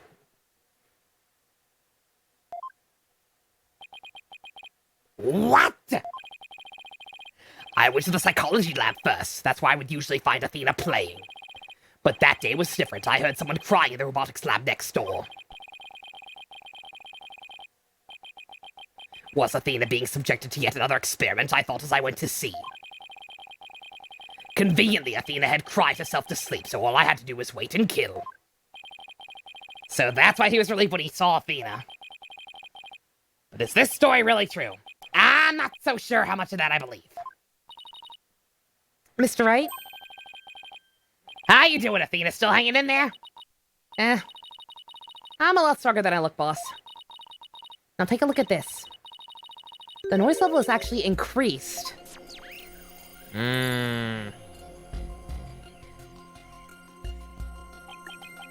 It went up?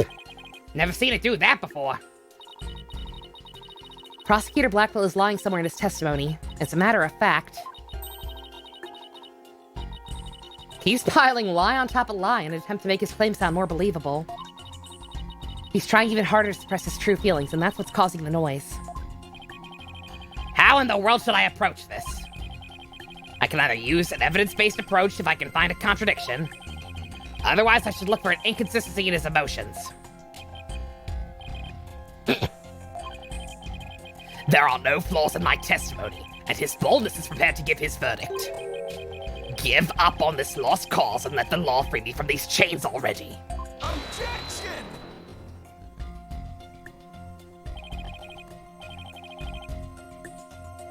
I don't think so. Not while I'm around. Has to live with these lies for 7 years. Oh yeah, no. Like I that's why I said that's why I was not surprised at all to see him step up and go back to him and continue insisting it's him. It's like the amount of pain he has had to endure lying and putting up this fucking facade all these years. Like that has to have been the most difficult thing in the world. Like he's not just gonna quit now. This is a man on a mission from Gad. I don't think so. Not while I'm around. Now, contradictory testimony or inconsistent emotions. Which should I tackle first? We have our choose your own adventure. I guess.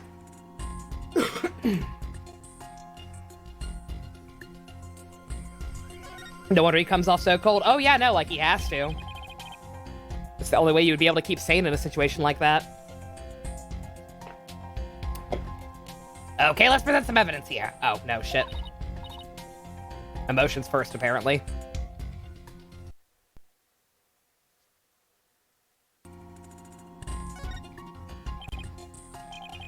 Okay, let's look for inconsistent emotions. Yeah, shit, Athena was also in... Yeah, like, I wonder, like, how much was she still in contact with him? Like, did she at least write to him, I wonder? Because she moved to Europe after the trial was done. Goddamn. You got it, boss. But if you want to try looking for a contradictory statement instead, just let me know. I can easily switch over. Okay.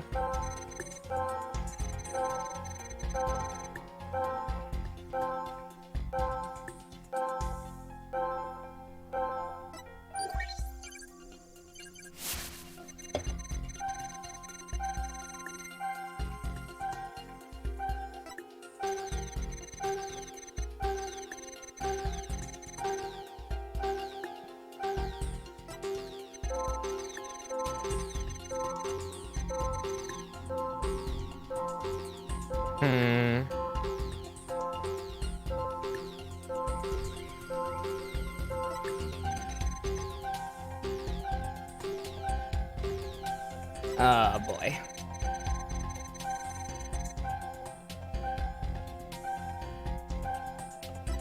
S'mores Pop-Tarts, delicious. Yeah, I have no idea. It's kind of, it's tricky because he's clearly lying, so it doesn't even really matter what part's phony.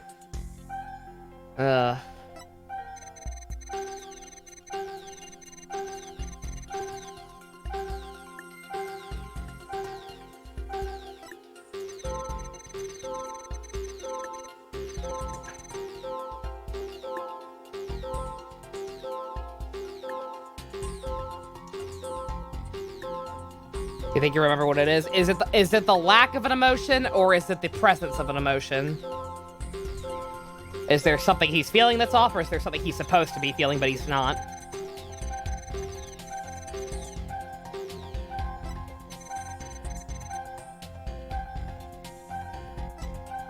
presents? Okay.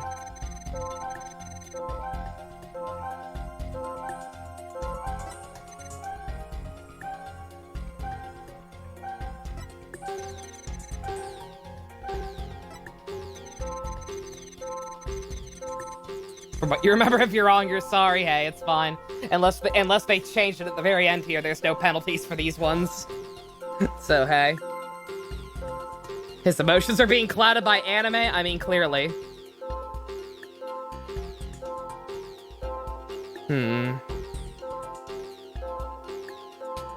God, I don't know then.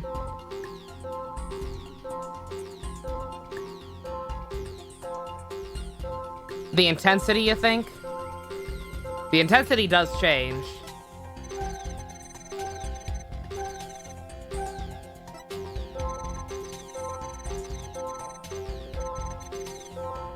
Is that a surprise?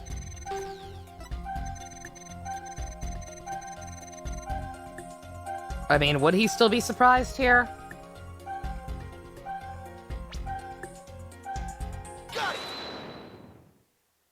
It's like I can't imagine children are common in the lab. Like, yeah, like would it really be anyone else crying? How odd. Why would you register surprise at opening a door to a lab? All right, fine, I'll explain if I must. What surprised me was Pongo. That toy figure attacked me. Dr. Sykes knew full well my plan to rescue Athena. But she couldn't stand guard over her daughter 24 hours a day. So Dr. Sykes had Pongo do it. That's right, she ordered Pongo to forcibly remove me on sight. So I slashed Pongo up with the katana that was there in the lab. That rickety old puppet wasn't worthy of that fine blade. Mr. Wright, it's happening again! He's digging his hole deeper! There's even more noise!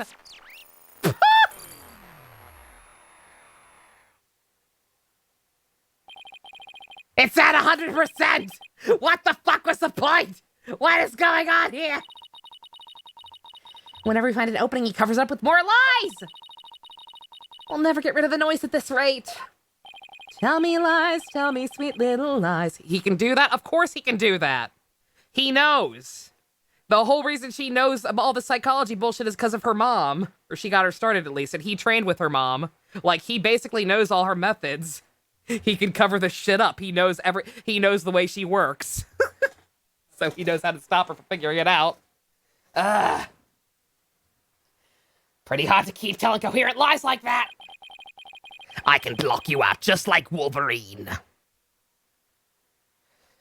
His mind and will really are sharpest and strong as a katana. Alright, what should I tackle this time? I guess his testimony now. Unless there's even more emotions. But I mean, he's just... I mean, there's no... Wait, it's not like... Can it go over 100%? Is that a thing? I guess we'll look at his testimony now. I'm assuming that we do need to tackle both. And that one's not a right answer.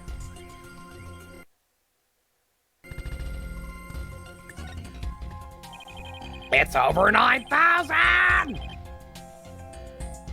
I think there might be an inconsistent... Yeah. There's a... Now, testimony. Let's do that.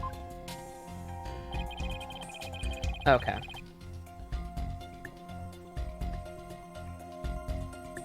How loud can we get?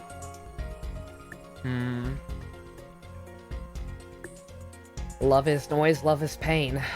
Indeed. Okay.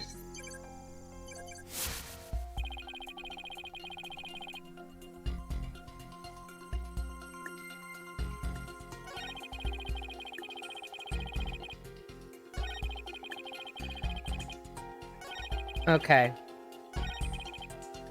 We know that, like, we know we couldn't have done it then. Because that contradicts with her own testimony. You can't with Simon, like I like it. I'm at an impasse because I genuinely like him as a character a lot. Like, he's very tragic, very cool. I love how they've handled him. But he's also actually legit, like straight up a fucking weeb, and it is hilarious to mock him for it. He's also very much a tryhard when it comes to this edgelord persona. What does young Simon look like? He looks like older Simon, but with short hair and no white streaks. And even more of a weeb, as you can see. He's even hotter, basically. It's Clavier all over again. Let Clavier and Simon get haircuts 2020. If Ace Attorney 7 ends up being a real thing that happens and is shown off at Tokyo Game Show, Simon and Clavier both better be in it, and they both better have haircuts. I demand it. Do I think he had a katana custom made? Oh, absolutely. Can Weeb Simon be the thumbnail? Oh, no fucking doubt. I've been waiting for Simon to do something cool so he could be the thumbnail. The rival prosecutor always has to do something cool by the end. So I've been waiting. I think the wait paid off.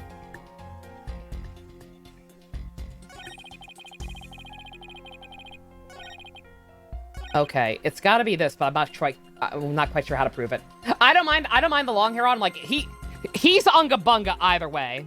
I gotta be honest. Like, I don't really have a preference. Either way works for him. But his hair is like, his hair is only long and unkept because he's been in prison. So it's like, yeah, he can cut his hair. He can keep the white streak if it makes him feel cool. I'm trying to do that thing with my anime. He's trying to do the thing where the cuts don't appear until he sheathes his sword. I wish I had fucking Ponko's testimony. But I don't. I do have this photo, though. I do have this photo showing the blood on it and showing that, this was clearly after the murder. So, Objection! There we go.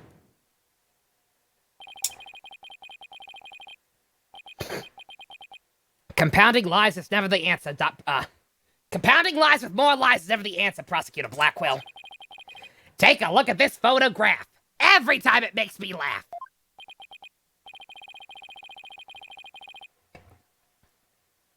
That's the photo of a supposed moment of the murder, isn't it? How many more times must I see that which stand me for my sin? I totally did not take that photo myself. I'm evil. The ironic thing is, I think this picture is actually going to be your savior now.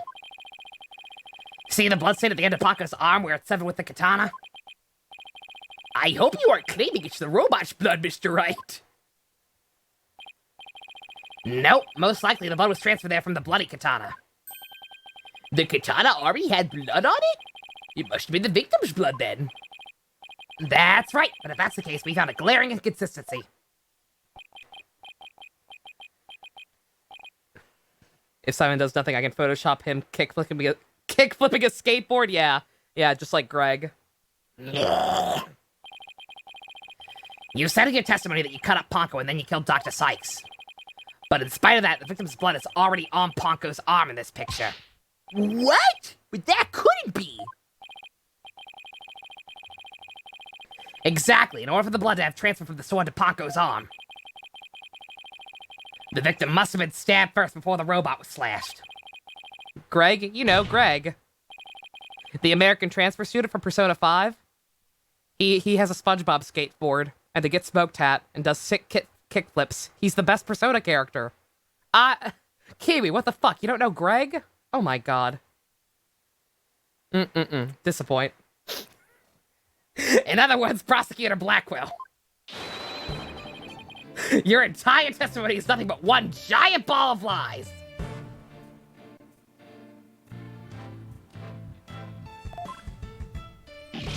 Gah!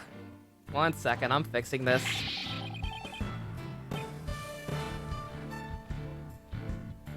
I'm fixing this. He's somewhere. Where the fuck is Greg? There's Greg. Greg! Duh! The best Persona 5 character. come on. Who the fuck doesn't know Greg? So disappointed. Tell the truth to the court, Prosecutor Blackwell, right now! You have no idea what you're doing! His voice. There's so much discord, I'm howling at the moon! I'm hearing not just one or two, but a bunch of rampaging emotions here. It's hard to describe. It's like a violent whirlpool or something.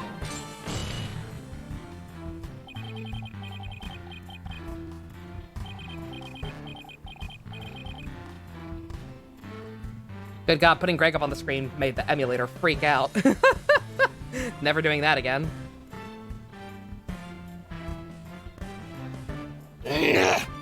Phoenix Wright, you will pay for this!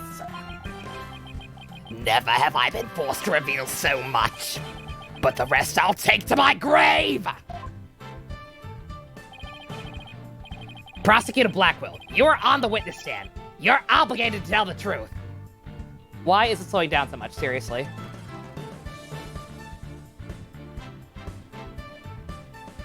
Don't mind me, I'm closing more shit. Speaking of Discord, I'm closing Discord. God damn.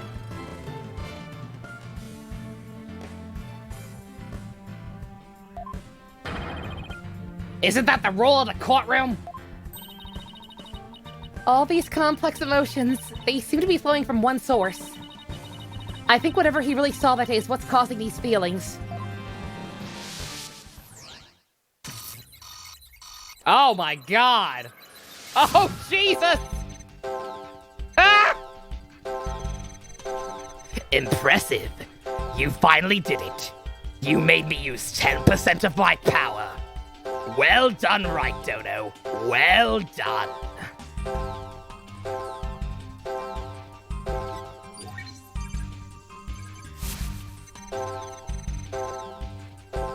I saw it. That terrible scene. Oh, I could attack it, lead Athena out of there, because my luck Dr. Sykes came in. This part's all the same.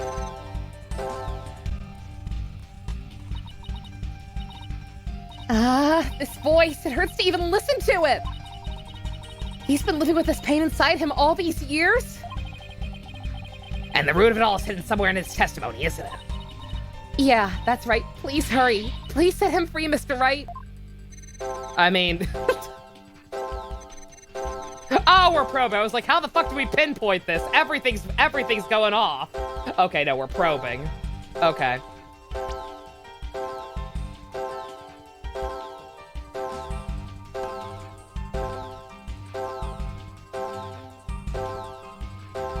Anal probing.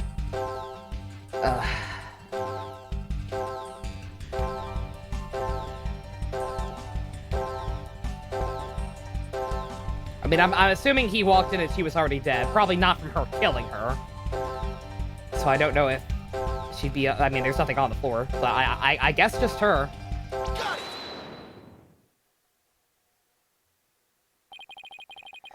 When you opened the door and saw Athena, you became overwhelmed by your emotions. Isn't that right, prosecutor? You should know better.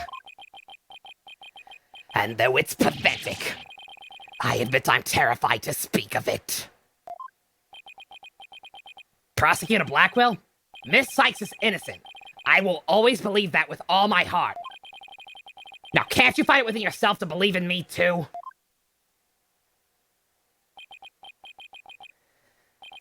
Athena is innocent, huh? Can you honestly say you believe that to be true? Right, Dono? I give you my word. Now tell me what you really saw when you opened the door.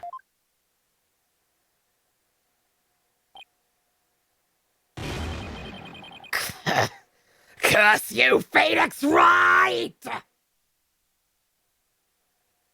I mean, you don't have to tell him, but...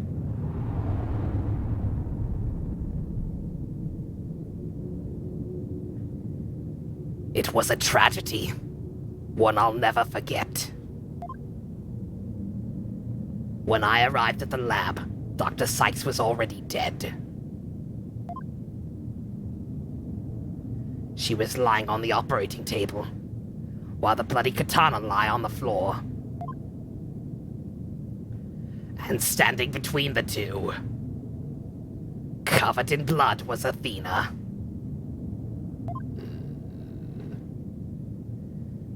She smiled, with a far-off look in her eye, as she sweetly said,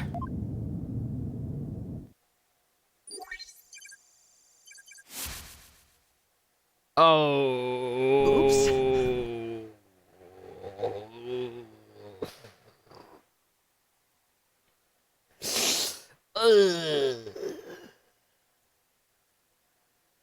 Hello, M rating? Yeah, no shit.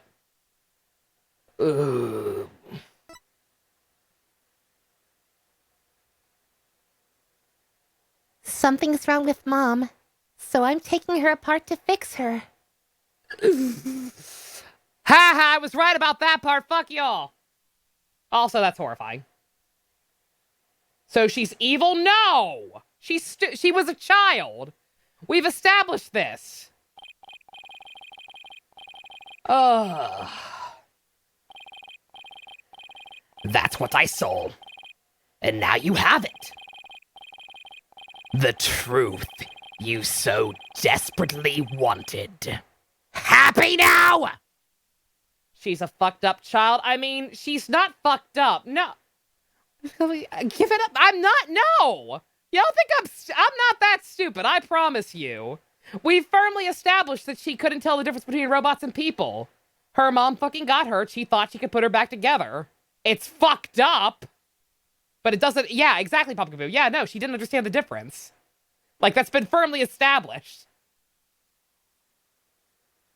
No.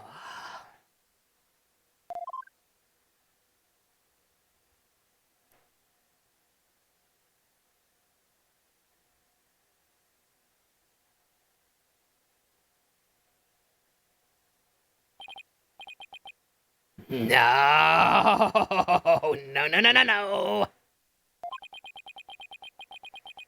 Prosecutor Blackwell finally tells the truth. And this is what it is! Oh, no, don't get me wrong. It's incredibly fucked up. But, like, I'm not... She's not evil. She was a dumb child.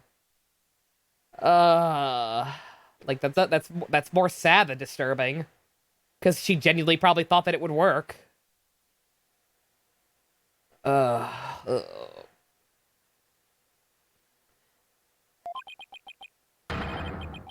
It's beyond devastating. I tried to take my mother apart. The opposite, Athena, the opposite. But, I mean, never mind. Semantics not important right now. I...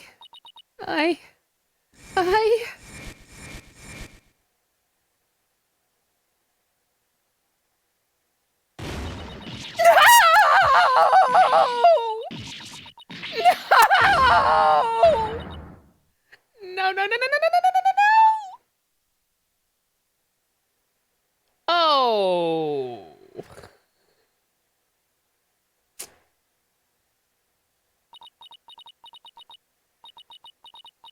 So it was me. I'm the one who killed my mother.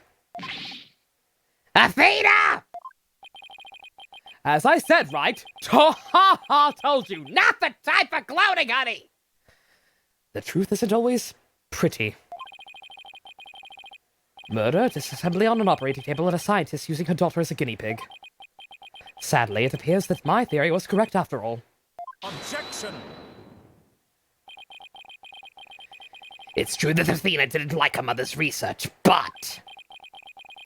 You dare cast aspersions on my mentor by claiming Athena was used in such a manner? Dr. Sykes could be awkward with people. But she loved her daughter with all her heart. That's a 180 from what you were just trying to say, sir. She loved me. Your mother hated to see you suffer because you could hear the voices of people's hearts. She wanted to set you free of your pain, so she worked tirelessly on her research. Simon is very obviously not evil. That has been apparent for quite a while. Do you remember those headphones you hated so much?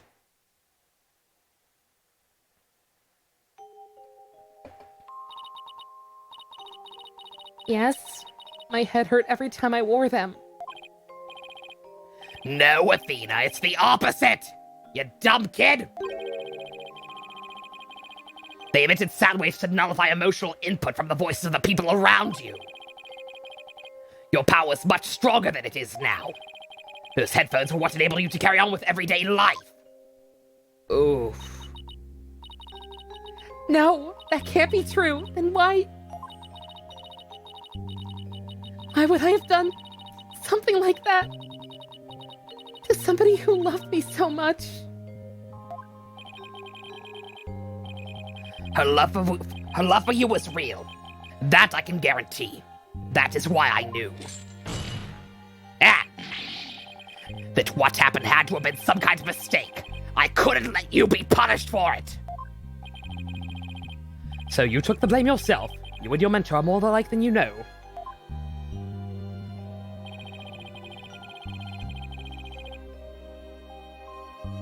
Ponka was a witness, so I put it in the case and held Athena close and vacated the lab. Glad I went with Athena, just myself for Athena, yeah. That makes things easy. I threw Ponka away in the boarding lounge trash chute. And I hid the case on the Space Center grounds.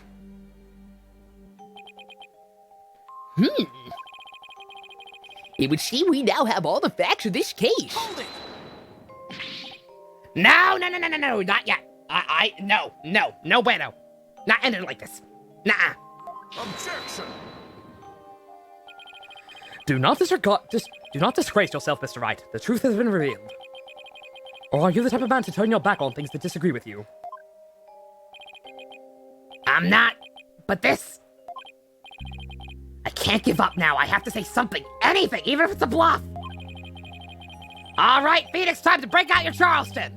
Ha-cha-cha-cha-cha-ha! Ha-cha-cha-cha-cha-ha! My own voice fits her well, and I'm occasionally on the same wavelength as her. Yeah, it worked out well. I've always managed to pull through that way in the past. I gotta make it work. Don't mind me, I'm coping. The defense is, prepared to, present, evidence. Mr. Wright, Yes, Athena? it's okay. You can stop now. I don't want you or anyone else to suffer any longer for my sake. Athena, what are you saying? I killed my mother. That's the truth. It's just like Prosecutor Edgeworth said. We have to face it, no matter how much it hurts.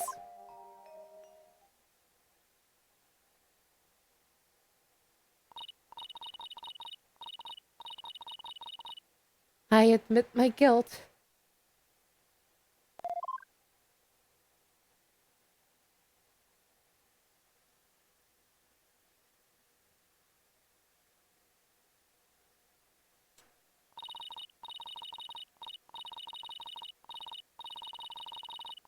But could I please be granted just one chance to tell everyone what I recall? I'm shocked Simon didn't object. Kiwi objects on behalf of chat. It appears Miss Sykes is much braver than you, Mr. Wright. What say you, Your Honor? In light of her courage, will the court give Miss Sykes this opportunity to confess? Very well. Then if you would please take the stand, Miss Sykes. Okay, so if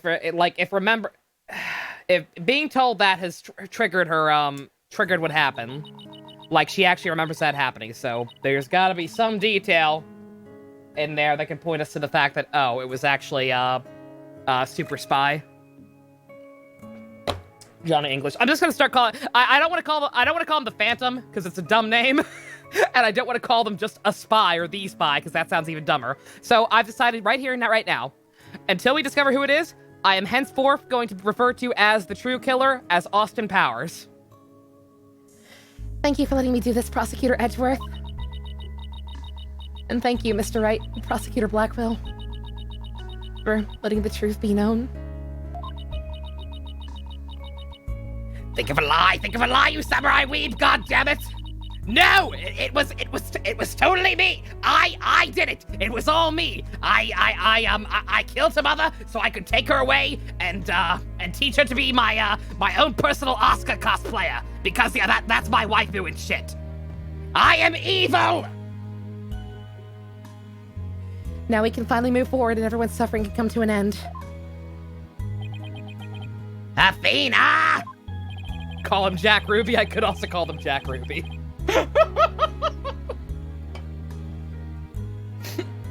I understood that reference. Prosecutor Black will be cleared and the Dark Age of the Law can come to an end. Yes, admit your guilt and bring everything to its conclusion. I killed my mother. My memory's still a little hazy, but there's no question I remember it. I remember the weight of the weapon in my hands, and the feeling of it stabbing in deep. Are we trying to finish this case tonight? I don't know. How much longer is it? I was told it was long. It just kind of depends. I remember the warmth of her blood as it flowed down the handle onto my fingers. Your Honor, please find me guilty. I dare say these are all memories that no one but the murderer would have. I did it. Case closed. Fuck you, Lang. We'll finish it tomorrow. If it's not even close to done, then yeah, probably. I mean, we've only been going for like 2 hours, but nonetheless, just, I have around 2.5 hours. Actually, we might then. I don't know, it depends. Like, I was told this was long, but that there would be natural stopping points. So we'll see what those natural stopping points are like. We've not had a save point or recess or anything thus far. Aishi, thank you for your confession. I believe this trial has gone on long enough. But before we can conclude, does anyone have a counter-argument? Oh, y'all are assholes!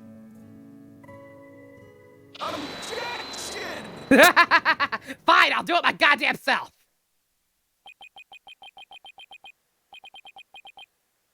I do, Your Honor. Mr. Wright? But, Mr. Wright, why? I killed her. I remember it now. Any counter-argument now is pointless. Objection!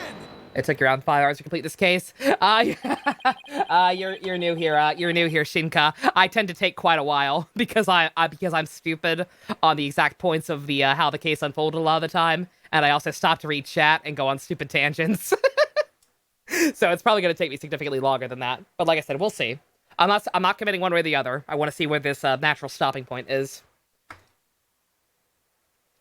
Don't tell me you forgot one of the basic tenets of lawyering. Always believe in the client to the bitter end. Athena, you are not a gun. You are what you choose to be. Objection! Stop quoting that movie! You never changed, but could you have actually regressed in these 8 years? I mean, I've regressed a little bit since Apollo, but that's fine. Oh, you're fine. You're not rushing me. I'm just warning you because I think if I recall correctly, you are new, and like, yeah, it's just I do tend to take a while. Think it'd be best to do it tomorrow. Yeah, probably. Yeah, like I said, if assuming anyone who was planning to watch Kamen Rider Agito with us, because that was what was on the docket for the group watch tomorrow. Are you okay with moving that to Thursday? If you're okay with moving that to Thursday, then we'll probably just finish this up tomorrow. But I'm gonna keep going for now. Like I said, we'll try. I assume there's gonna be a save point or something if the way it was phrased to me. I won't stand for your childish emotionalism getting in the way of the truth. Emotionalism. Don't lecture me on matters of the heart, Edgeworth. Oh. Oh. Oh. Wow, whereas that last one that last one was that last one was made me pause because of innuendo. This one makes me pause because oh. You are both emotionally constipated gay babies. I love and hate you both.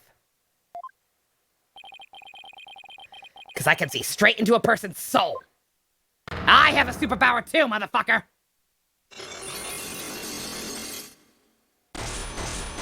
Where the fuck is Pearls? Wasn't she supposed to be keeping an eye on Athena for us? She needs her emotional support, Pearls. That'll make everything feel. That makes everyone feel better. I did a little research. Apparently they're a retcon. They're trying to keep you from there on purpose for some reason. Yeah. Yeah, don't worry about it. I get it.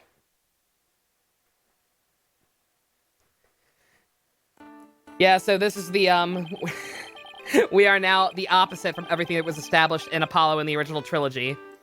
Apollo can only use his perceive in, outside the courtroom, and Phoenix can only unlock, or not only, but yeah, everything's topsy-turvy. Pearl, go give her a hug. There's still a chance, somewhere deep in Athena's heart. Yeah, if these are still, if we're going with the retcon explanation, these are still here. She's still repressing something. She had to have seen something that points to Austin Powers. Oh, Beehive. Must still be a memory she doesn't know about yet. Might be like looking for a grain of sand somewhere in the cosmos, but still. If they can find life on Venus, I can find a way into these locks. Memory might contain a new fact that can prove her innocence. I just hope for everyone's sake you're not bluffing, Mr. Wright. Now then, is there not a problem with Miss Sykes' confession? Nathan, what the fuck? I just want, is there an edit of the acoustic version of the Tokyo Ghoul opening playing over the entire sequence where Simon explained what he really saw? Because there needs to be.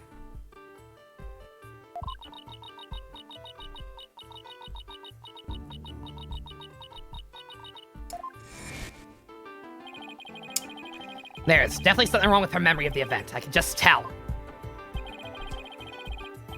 If there's a problem with her confession, please prove it to this court now. Oh boy. Okay. I wish they would actually let us look at her testimony again, but I guess that's what the log is for.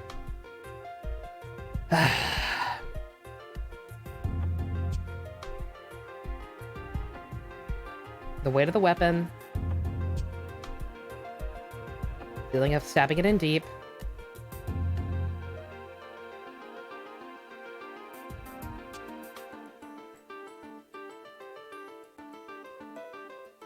Very upset we didn't get Cyclops on Orla. We really should have had Cyclops on Orla.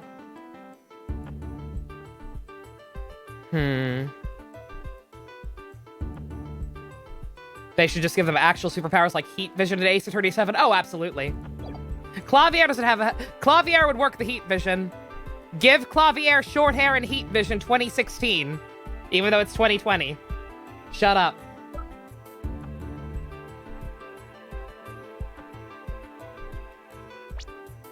I feel like I feel like there's something very obvious here. I'm just trying to... Okay. Weight of the weapon, feeling it stabbing deep.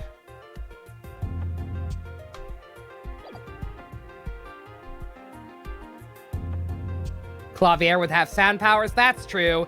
He'd be like Soundwave in Transformers Animated, or Black Canary. Let Clavier wear fishnets 2020.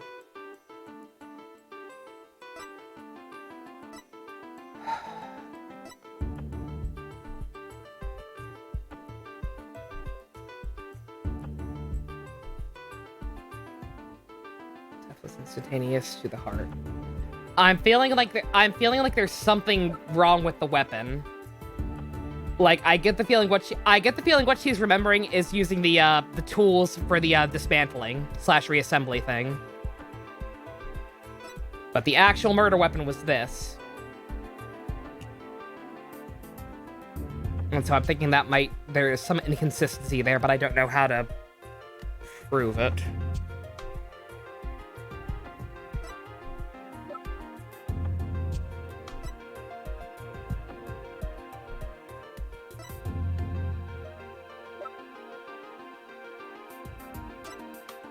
Yeah, no handprints as well. I'm just gonna try the katana. That's my gut. Because it's definitely something with the weapon. Oh yeah, shit, yeah, Godot is literally Cyclops already. Yeah, Godot would have heat vision. My bad. I forgot. I forgot about him in the power of the Roma. Take that! Isn't that the katana the defendant used to kill the victim, Mr. Wright? Katana's pretty heavy. I'm not even thinking about the weight. Like, the weight could also be a thing, but, read the description.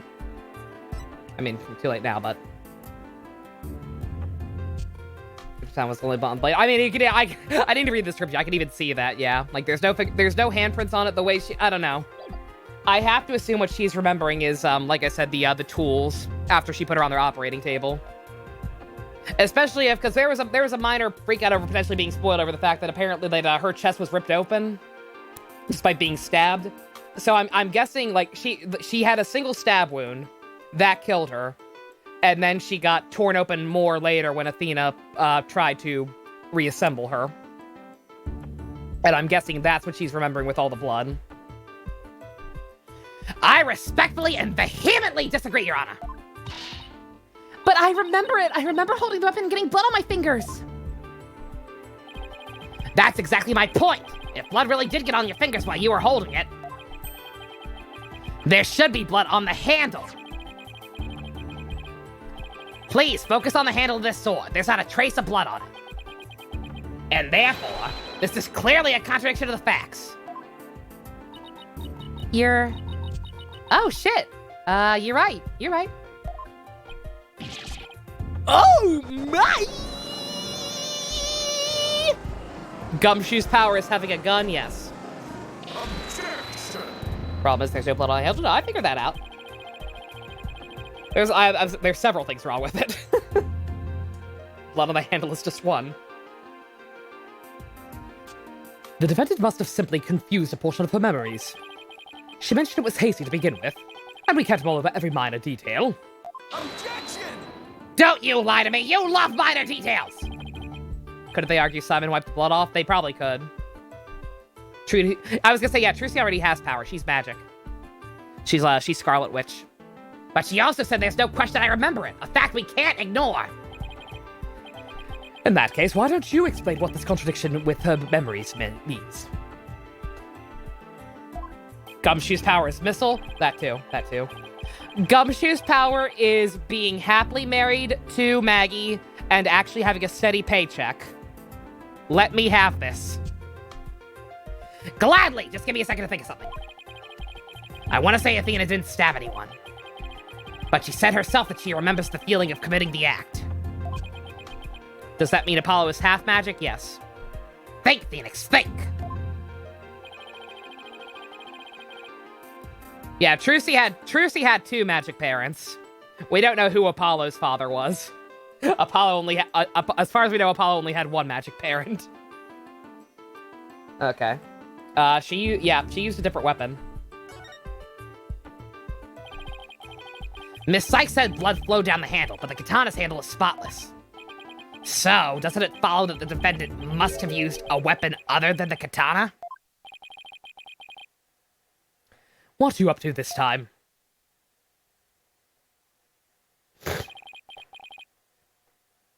Trucy's more of a Zatanna. Oh, she is totally more of a Zatanna. I forgot about Zatanna. Yes, Ken, I agree. Apollo's father was Satan. Oh, that's why the horns. Apollo's father was Momotaros. This is it! This time I found just the thing to end Athena's nightmare for good. The weapon that took Dr. Sykes' life was a katana, that much is for sure. So if I can show a possibility that Athena didn't use the katana, it could help me prove her innocent. How much did you miss, Abyss? Quite a lot. You missed some fucked up shit, let me tell you. But long story short, we've basically completely proven Simon's innocence, but it came at the cost of condemning Athena. But now we realize that she also totally didn't do it, which... doy.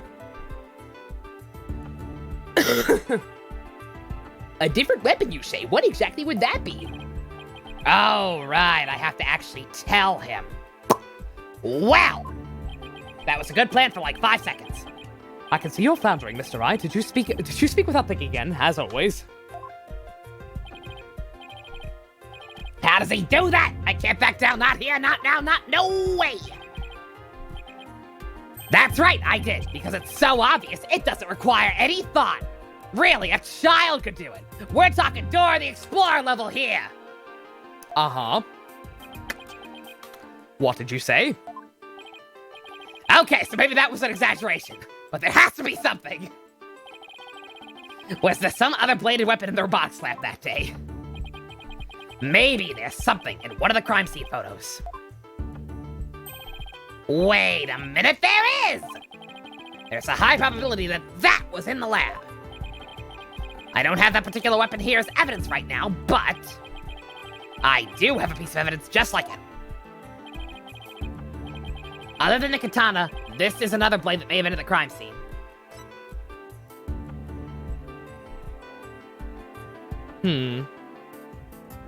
I mean, that is right there in its standard issue. That's not what I was thinking. That also doesn't, like, I don't know why she would be stabbing her afterwards. Like, I literally just kind of figured it was like a pointy tool on the dismantling table. But that's the other thing that makes sense, so I guess we're going with this. Take that! But that's the murder weapon in the Clay Terran case. Yes, this is the knife that took Mr. Terran's life. But that must have been a knife. There must have been a knife just like this at the scene 7 years ago as well. Nighty-night, Kiwi. You have a good one. Toolkits containing utility knives like this are all issued towards the Space Center employees. And a robotics lab especially would naturally have one of these lying around. Objection!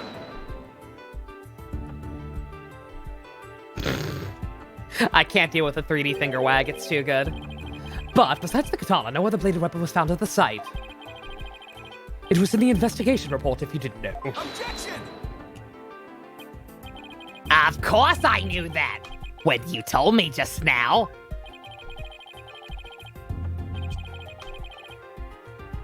That's not the only part of me that's monochrome. What the fuck was that even mean? What does that even mean? Nathan, what the fuck?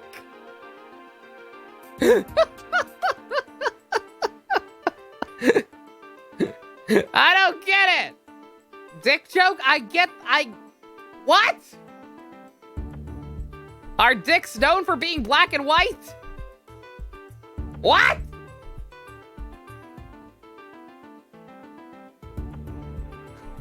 That joke would only work in the context of that one plant guy from Naruto. That doesn't even make sense. There's something else you already knew. There was a toolkit at the... There's something else you should already know. There was a toolkit at the crime scene. It didn't contain any blades. Here's a photo of its contents. You're right, I don't see any kind of bladed tool. Fine, but isn't there something odd about the design of those handles? Oh, they're rearranged.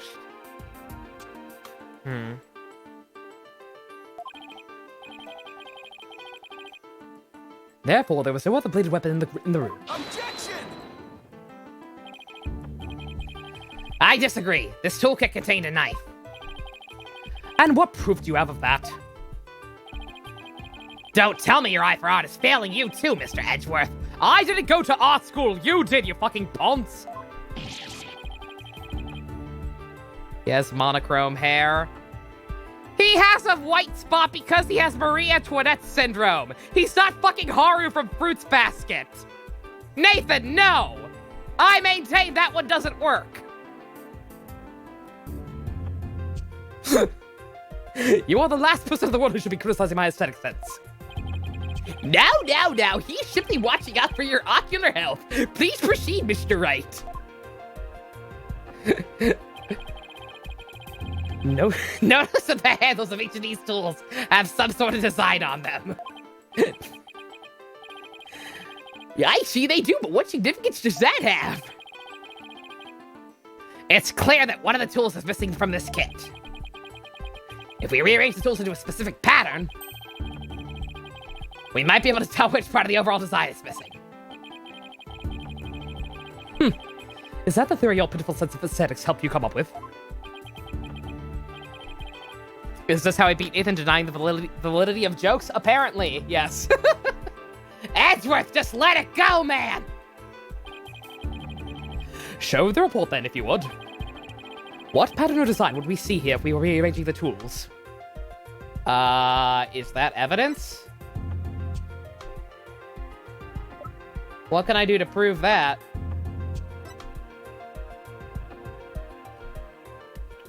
Hopefully this? There are several things that could, because it's just the center's logo. So it could be the pamphlet, it could be this thing. This one looks more like it, so I'm going to use this one. I'm also going to save state because it's been a while.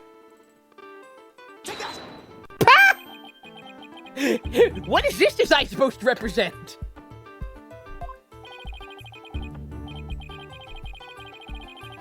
The Gaiaxa logo, Your Honor. It's on all the Space Center documents and pamphlets.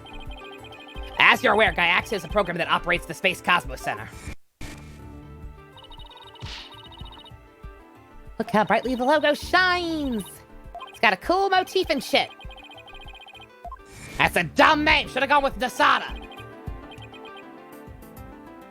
But I think I see it now, but...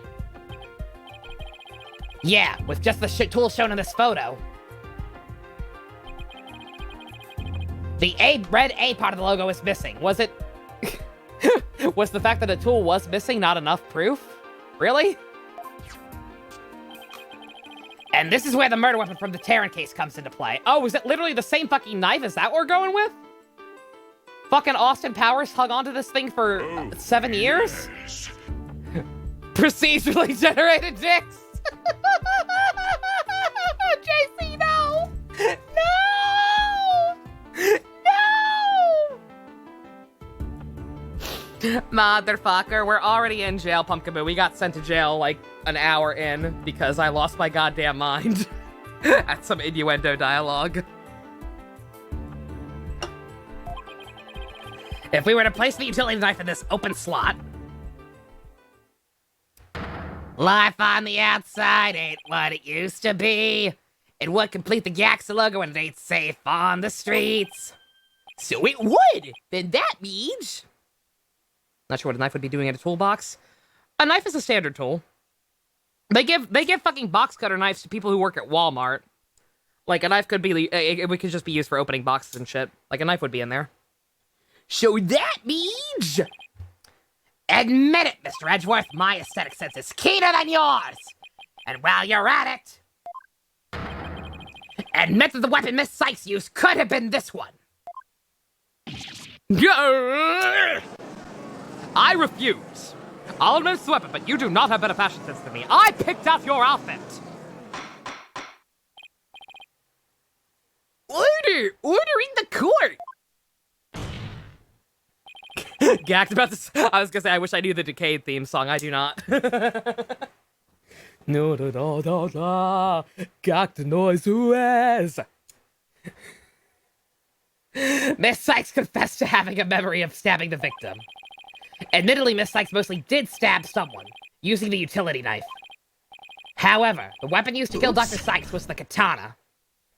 Someone sleeping on the couch tonight? Oh, absolutely. Therefore, the act of stabbing that Miss Sykes remembers couldn't be that of Dr. Sykes. Oh! Is it actually her memories are still mixed up and... Oh, she stabbed someone completely different. She probably stabbed Austin Powers after she saw him kill her mom. Edgeworth has impeccable style, he really does. Gattaca! Gattaca! Groovy, baby. Very well, let's suppose for a minute that Miss Sykes did use the utility knife. Tell me then. How does that change anything? Kamen Rider Gattack? Yes. Always Gattack. Come again? Kagami is best boy. What if the katana was only used as a decoy to conceal the true murder weapon? What if the real weapon that took the victim's life was the utility knife? Don't be ridiculous! Are you changing the premise of your entire argument?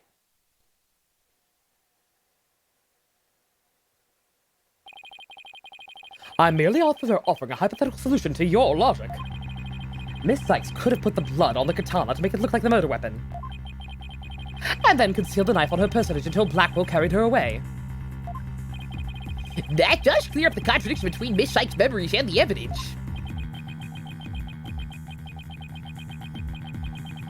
If in fact the murder weapon is a utility knife, then Face has dealt you a cruel hand. I wanted Austin Powers 4!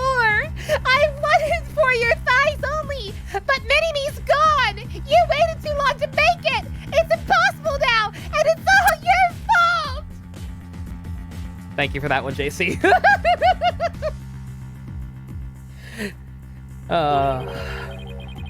Why was fate capitalized? But you have just proven the knife's existence to the rest of us with your own logic. Objection! The prosecution is attempting to lead the court! Objection! You're the one attempting to lead the court, Mr. Wright! By forcing us to forget the facts of this case. Need I remind you that there were only 2 people in the lab at the time of the murder? And the defendant himself recalls stabbing someone with her own hands.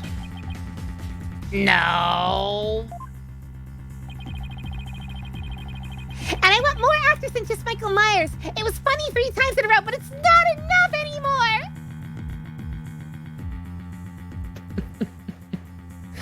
Athena's a big Austin Powers fan. She was a huge Austin Powers fan way too young in her life. She really is me. It matters not whether the murder weapon was a katana or utility knife.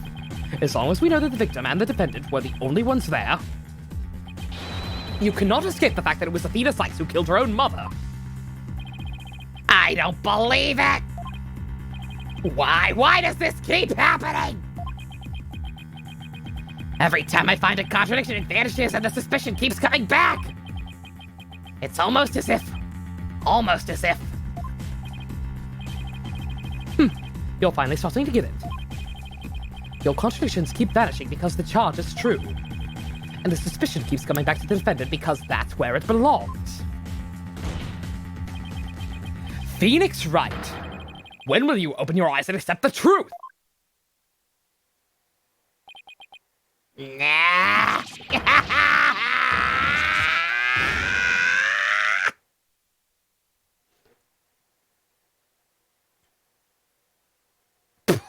Oh. Ah! I don't want to believe it. It can't be true. But what if? Mr. Wright, you fought a good fight.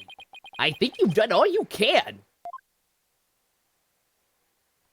And who can say where the road goes and the day goes? Only time is giving up really the only option. Oh. No. Snap out of it, Phoenix. What's the matter with you? Giving it a doubt. I can't look back. Forward is the only way to go. No, Your Honor, not yet. It ain't over yet. Right. I can't lose sight of what's important. I believe in Athena, and I'll always believe in her to the very end. A defense lawyer never gives up on his client. I have to pick myself up and stand firm. Make that brain of yours work, Phoenix!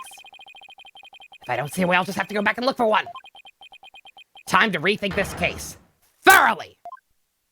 Now this is the story all about how my life got turned upside down. Now I'd like to take a minute, just sit down, please. I can see the fact that Athena must have stabbed someone with a utility knife.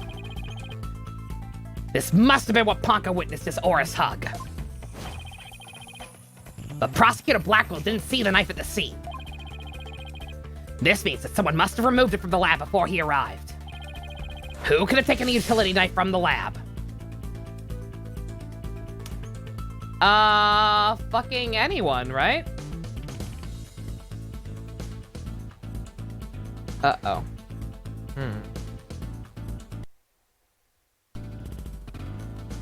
Yeah, once again, I actually don't know.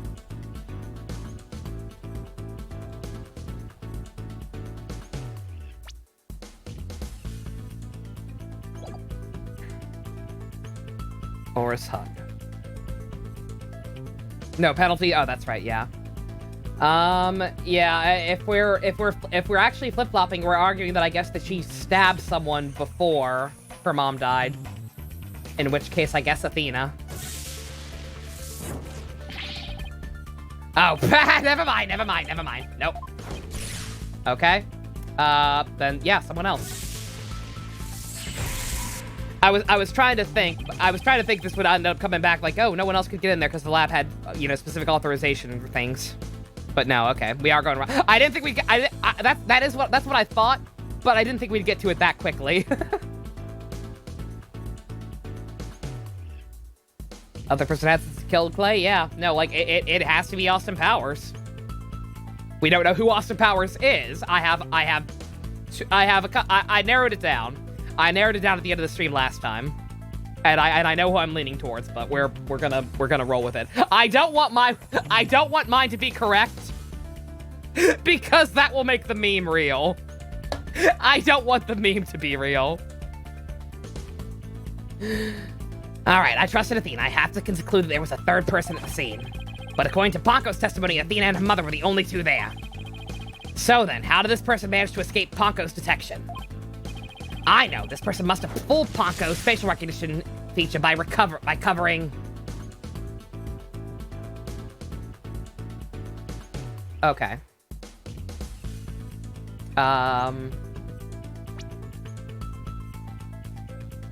Athena and her mother were the only two there. Okay. They stole her jacket? Or they're all, or it's Austin. Okay, new theory. It's not Austin Powers. It's the Master of Disguise, Dana Carvey.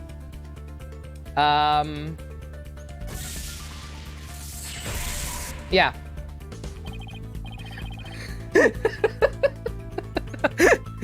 Dana Carvey, the Master of Disguise. Turtly enough for the Turtle Club. Listen up, you goddamn Zoomers.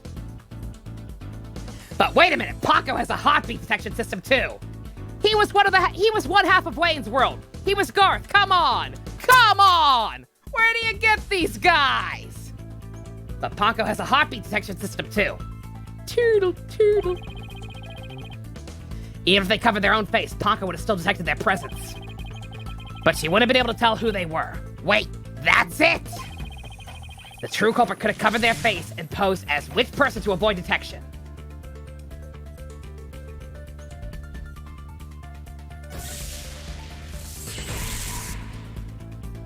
Who's Dana Carvey? He played Garth in Wayne's World. He was a comedy actor who was on SNL and then did a bunch of terrible movies and vanished off the face of the earth. The culprit posed as the victim. That would explain why Ponko only thought she and Athena were there. All they had to do was take advantage of Ponko's basic recognition features. The culprit used this in order to pose as the victim. Her jacket. She left it in the lab where anyone could have picked it up.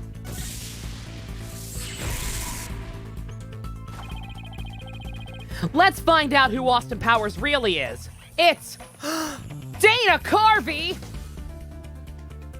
Yes, and I would have gotten away with it too, if it weren't for you damn lawyers and your meddling Maya. Get back, Lizzie! The culprit could have posed as the victim by wearing her ID jacket with the ID tag on it.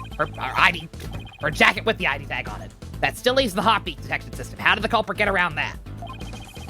Would have worked if Ponko could detect the real Dr. Sykes' heartbeat too. Does that mean the real Dr. Sykes was already dead by that time? If that's the case, then who did Athena stab? The real culprit.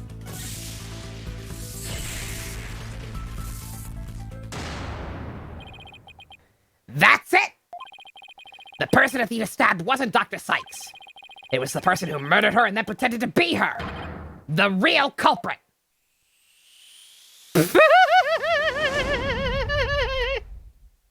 Oh, I want to see Apollo's again. It's funniest when it's Apollo because he has the giant forehead. Oh.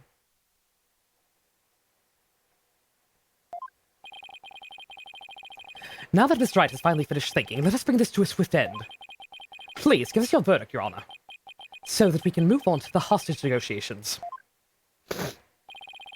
I mean, she'd let everyone go, I imagine. Like, she'll go to jail. We completely forgot about Aura. Like, Aura's going to fucking jail. She got what she wanted. Like, Simon's obvious. Like, Simon's not going to be under suspicion of the current case unless they actually let him out of jail to be at the Space Center when Clay was murdered.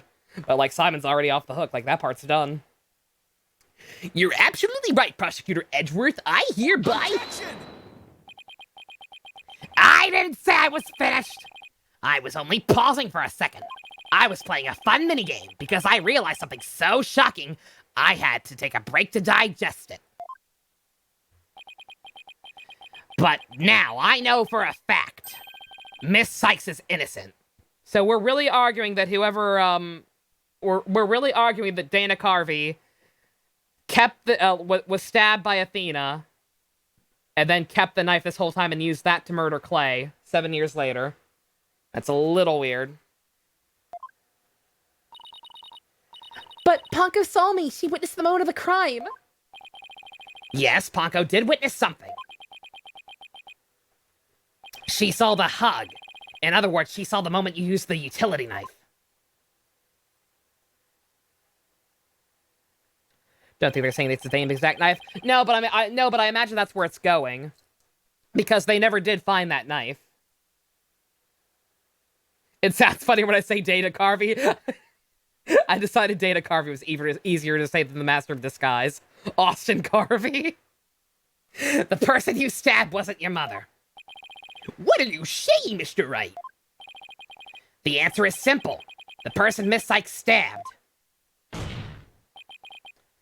was a third person posing as Dr. Sykes. Manfred left a bullet in his shoulder for years because of pride? Yeah, fucking really. No, I'm not saying it's a bit of a stretch. I said it's a bit of a stretch. It's not. I have no problem if that's what happened. It's just like, really? You kept it all this time? This Carvey Dent was playing the long game, and I'm very sorry because I feel like I imagine we're wrapping this up. Like we're approaching this topic because once we figure this out, we're done with everything that happened 7 years ago. And we can go on to solving Clay's thing. So I'm sorry to break here, but I really need to use the bathroom again. So I will be right back while you all enjoy the slightly slowed down version of this theme. Be right back.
Alrighty.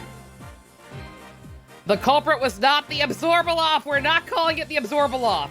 It's Dana Carvey Powers, disguise master 5000 Jenkins. Not the Absorbaloff. Someone else pose as the lady. What? Beep, boop, beep, boop. Is that a motherfucking updated autopsy report? It is. Thank God. Thank you, Jux. It's beautiful. Continue to enjoy your exit emotes. And I think you just reached your final form. If you weren't using the if not for the first badge, you would have Archharmonica. Congrats. Thank you very much. Do you really expect us to swallow that, Mr. Wright? According to the robot's statements, there was no third person there.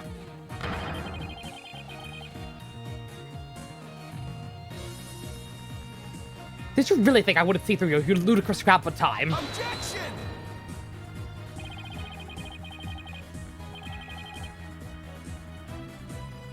We have a new guy. Oh, the new guy likes Sandal Clown. Good.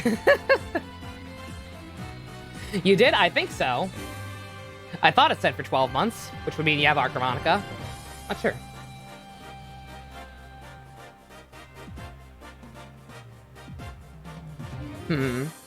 After all we've been through, Mr. Edgeworth, I'm disappointed. Did last night mean nothing to you? Possible title. Do you really expect us to swallow that, right? I'm not gonna dwell on it. I had my laugh. I had my laugh at their innuendo. I'm done. I'm done being surprised by them being gay. Don't you think by now this smile of mine means I have absolute confidence? No, I was too distracted by how bright and pleasant it looks. You make that pose all the time, regardless of the facts. Kalanko's strange malfunction.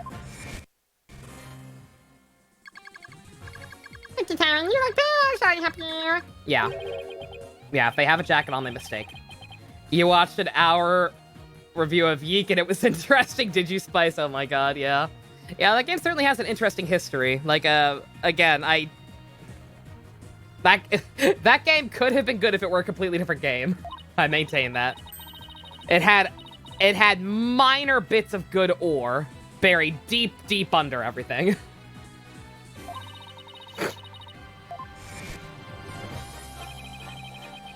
That was another case of mistaken identity caused by a jacket ID tag. All because Klonko couldn't read Apollo's facial features due to that eye patch. Like Mr. Edgeworth said, a mask could nullify the robot's facial recognition. And then, all the person would have to do is wear a jacket with the victim's ID tag to pose as her. Objection! A different Rugu called it like I do instead of Y2K. Yeah. I love it. I love that other people will not humor the stupidity of calling it Y2K. Just call it Yeek. Visuals gave you a migraine. Fucking same, Shin. There were many points in that game where I got actual legitimate headaches from playing it. Mostly because of the music. Yeah, that game is not good. We did a whole autopsy report on it. Of all the ridiculous theories, what would a silly disguise like that do? Have you forgotten that the robot also has a heartbeat detection system? If there was a third person at the scene, the robot would have detected them. I'm sorry, Mr. Edgeworth, but that doesn't count for much, I'm afraid. Because by the time Dr. Sykes' heart had stopped beating. What? So does that mean? So remember the day one crash? Oh my god, the golden alpaca theme? No. There were a couple of bad ones. I forget which was which. I do remember the golden alpaca, though. Ugh. Yes, Your Honor. The person Miss Sykes stabbed. This third person who is posing as Dr. Sykes is her mother's real killer. But that's... impossible!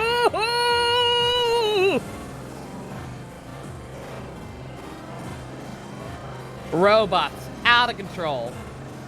Robots cannot comprehend.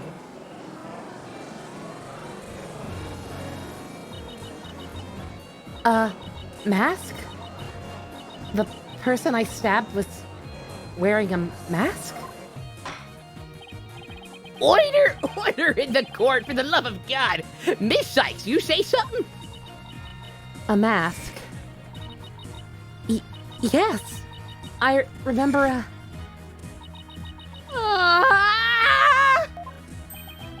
Athena, what is it? I...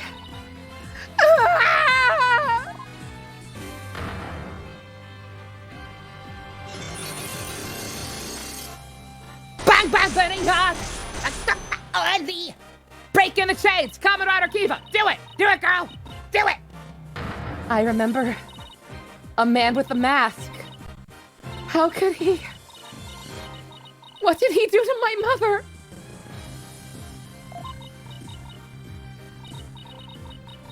The game is slowing down. That's the emulator. My head... Miss Sykes, are you all right? No!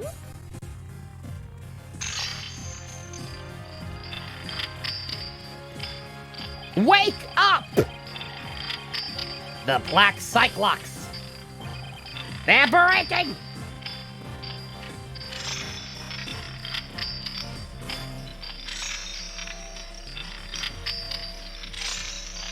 Very slowly breaking! Oh, God! Oh, God, what went in my eye?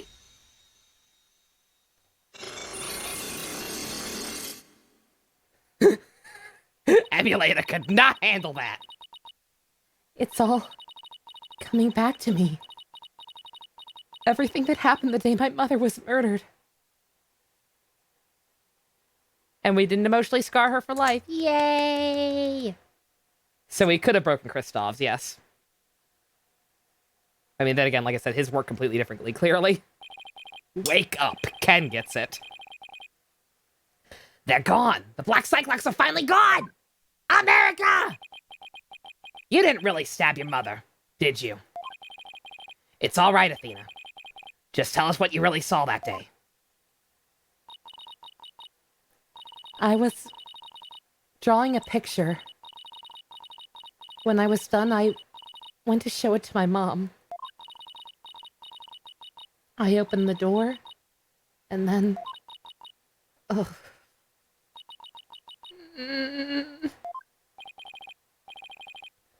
It's all right. I'm right here. You're safe, Athena. She was on the floor by the workbench with the katana sticking out of her. Fan theory time. Kristoff went insane in the final case, but he believed that's when his Black Cyclops broke. Okay. I mean, understandable. Decimated. Couldn't take it. Oh, no, totally. Like, I'm just saying, like, the way Pearl describes them working, because it's something they couldn't remember or whatever, like, that's clearly was not the case with Kristoff. Kristoff was an asshole.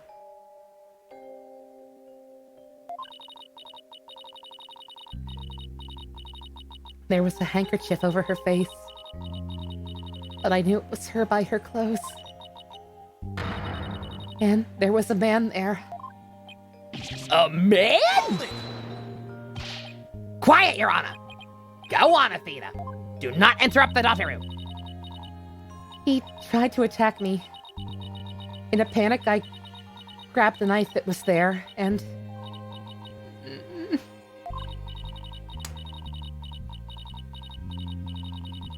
He dodged it first, so I only got his clothes, but I tried again. And this time you got him, didn't you? I did. I remember it clearly now. The knife went into the back of his hand. Then he kicked me and I passed out.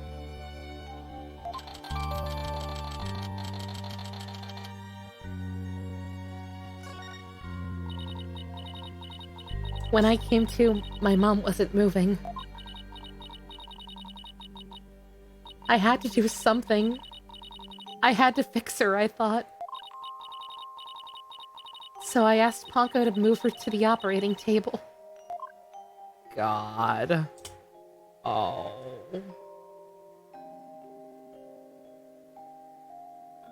Yeah, Dana Carvey played a very mean game of Kick the Baby. Something's wrong with Mom, so I'm taking her apart to fix her. So that's why she said that. Athena, what do you have? A knife? No! We have to laugh. We have to laugh, otherwise we'll cry.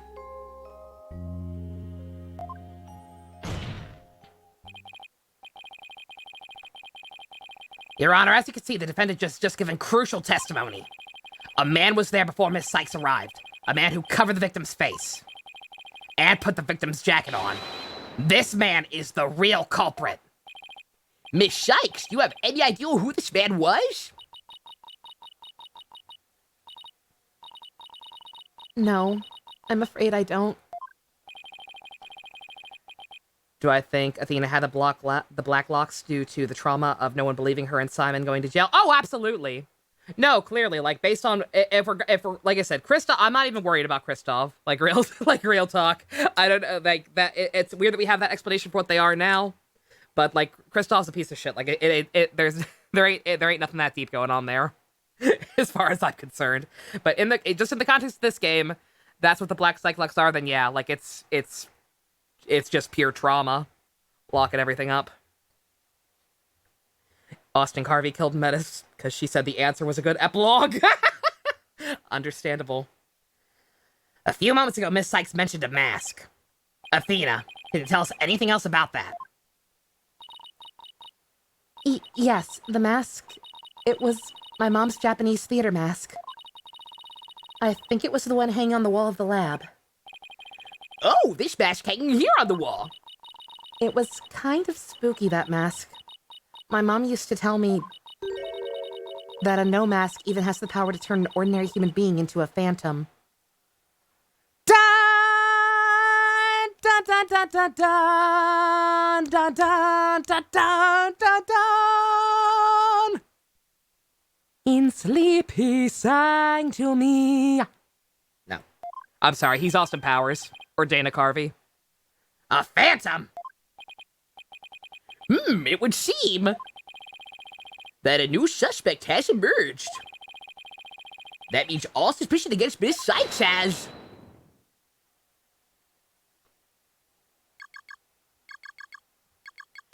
You see, this is precisely why I can't trust the court system. Athena Sykes is the murderer. I won't accept any other verdict. Miss Blackwell, please, for the love of God, no. Please, no bueno. In dreams he came, that voice which calls... Don't get me started. Don't get me started. Don't get me started. I will not go full ham. I will not go full ham! A new suspect? Where's the proof this person ever existed? Who says it wasn't all just a dream in the little princess's groggy little head? Ah, she's right. We don't have any hard evidence of the masked man's existence or identity. Austin Carvey's theme is your favorite song of the game. You think I'll like it when I hear it? Ooh. Objection! Aura just hates Athena. Aura just has a vendetta against Athena. Probably because, like I said, one way, lesbians or no, like, she clearly had very strong feelings towards Metis.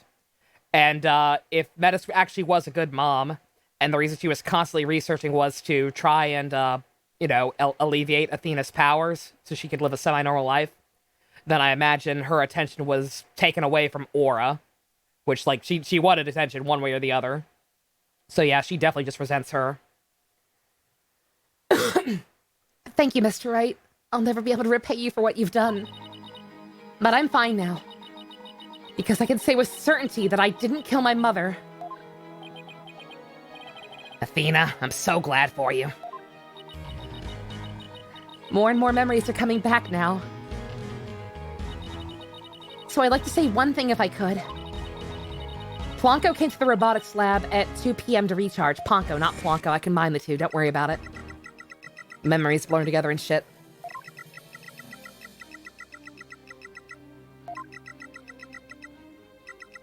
Or as John Darien doesn't want kids getting in her way. Possibly that. Yeah. You don't know if she was jealous. You think she just honestly thinks she was the killer and nearly got her brother killed. Oh, yeah, no. Like, obviously, yeah. Yeah, I completely forgot about that point too, Spice. But yeah, like even despite her kind of being I think she's mostly just soon.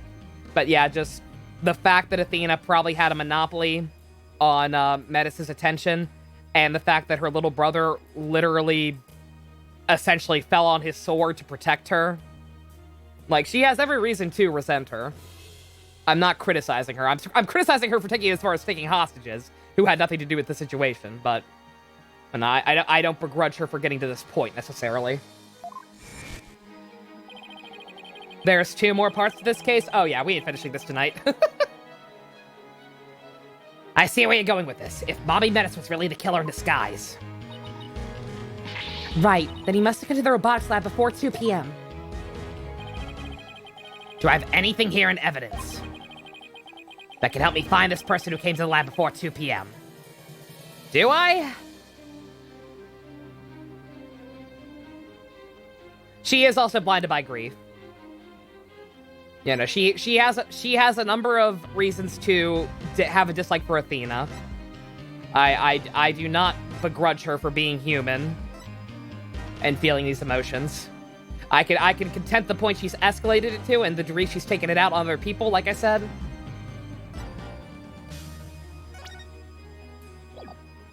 We don't have a timestamp. I think we have a timestamp on anything, do we?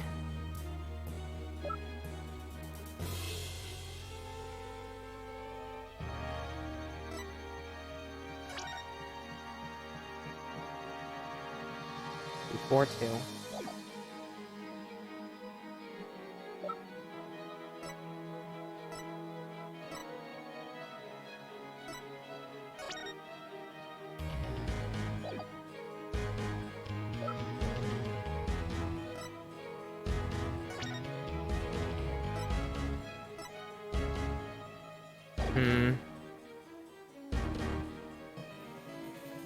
When I'm at full health, just try for the most likely answer. I don't even know though. Like we don't have anything that discusses the time really in this case.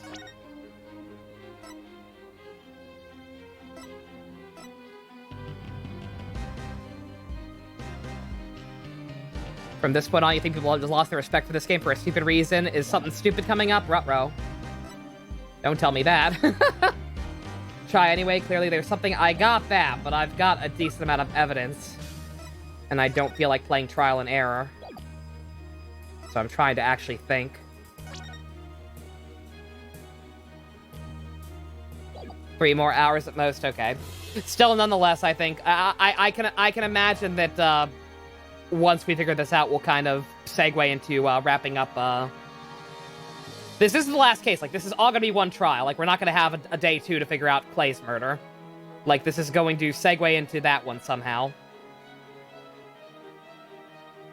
And so I imagine that will be a good stopping point. Attorney's badge, yes. Fucking, when in doubt, go with the autopsy report. Nope.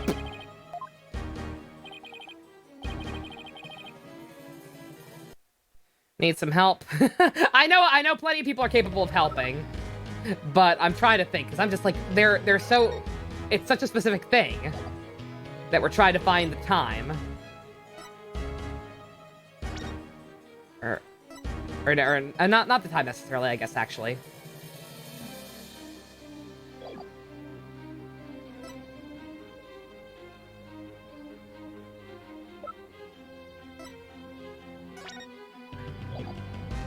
Think as hard as I can. I'm trying, believe me. But, like, we don't have... Like, I say we have a lot of evidence, but, like, we don't actually. Like, I have nothing that can necessarily directly incriminate other people. I don't have anything related to the fact that it had to have been before a certain time. I have nothing like that. Will Kamen Rider be Thursday? Yeah, we're moving Kamen Rider to Thursday.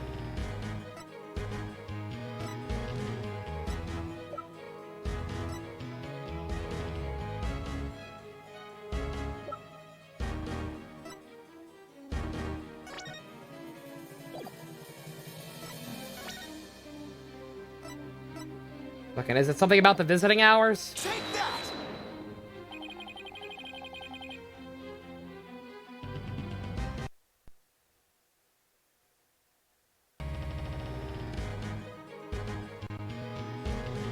Yeah, because it'll be Friday in the weekend then? Yeah. Adios, Dusk. Nighty night. You have a good one.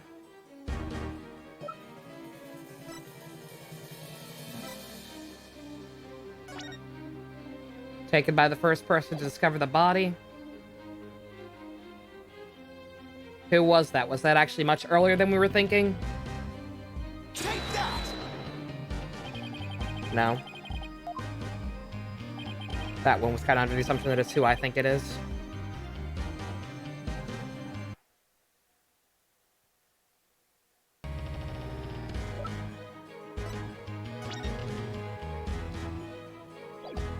Are we really gonna shift the blame back to Simon? I doubt it. Really? The stupid... Is that the stupid thing? Because that's the stupid possible answer if that's what we're going with. This is Prosecutor Blackwell leaving the scene after the incident around 3 p.m. What I'm wondering is, does the video show anyone else passing by there before then? Oh, that's a leap. That's a slight leap in logic, game. But sure. I don't see anything in the investigation report. It looks like they didn't check. Just as I thought. So if we rewind the footage and go back to around 2 p.m. Forgot it's a full video, not a screenshot? Yeah. Because it's not very well defined. Like, that was the only important thing about it this entire time, is that one screenshot. I feel like that's a bit of a stretch. That's just me. Should be able to see the true culprit leaving the scene. It kind of works. I'm not pissed about that one like I have in some other stretches, but that's a bit too loose. That's a bit leap to conclusion-y. Very well then, let's take a look. There, please stop it right there.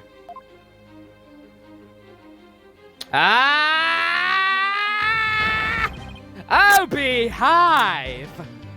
It's just like you said. There's a man leaving the scene of the crime, and he's got fucking blood on his hands.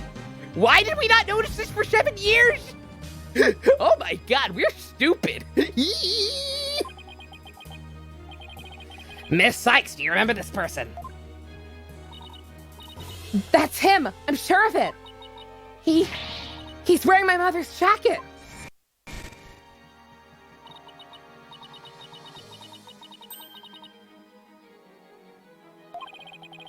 Jacket on display. It's Miss Sykes. Can you see it? There's the slash him with the utility knife that day. How did no one point this out? This part actually made you mad. I can understand that. That's a little frustrating. I know that it was much earlier than they thought it was, but like nonetheless, like when an incident to this degree happens, like you would think you would investigate literally like every. I guess it was kind of open and shut because Simon confessed. Like, I get it. Also, Lang handled this case, of course, but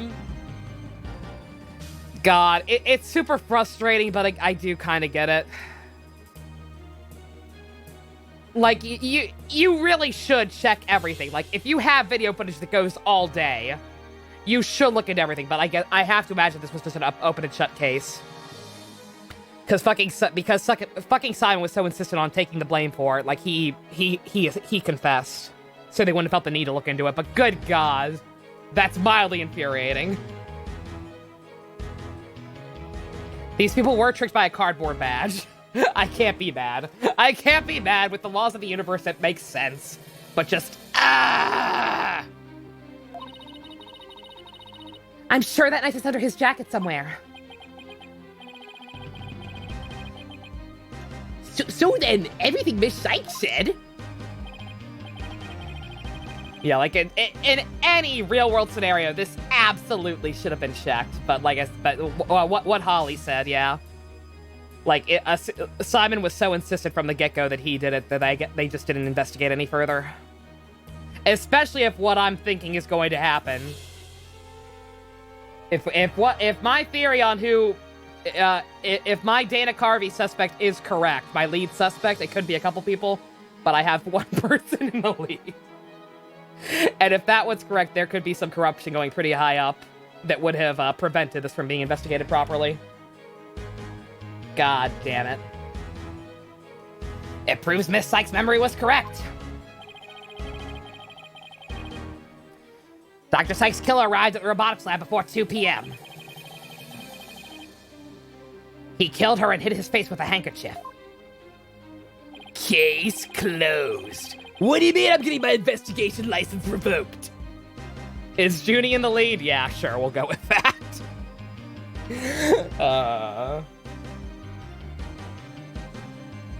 Then he disguised himself with Dr. Sykes' jacket and the mask that were in the lab. The culprit probably knew beforehand that Ponko charged at 2 p.m. every day.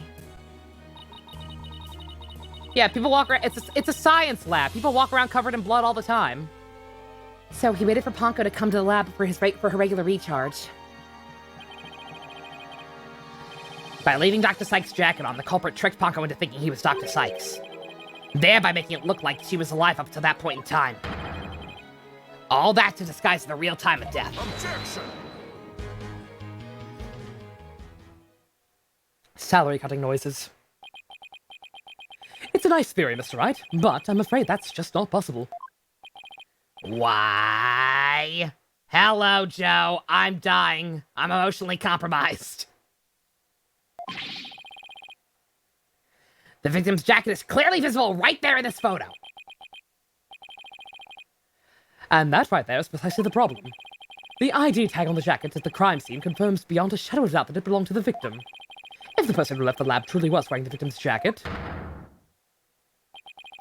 then how could it possibly wind up back at the crime scene? I know how. I know how. What's going on? That doesn't make sense. I know how. Me. Teacher, please. Call me. If I'm right, I know how.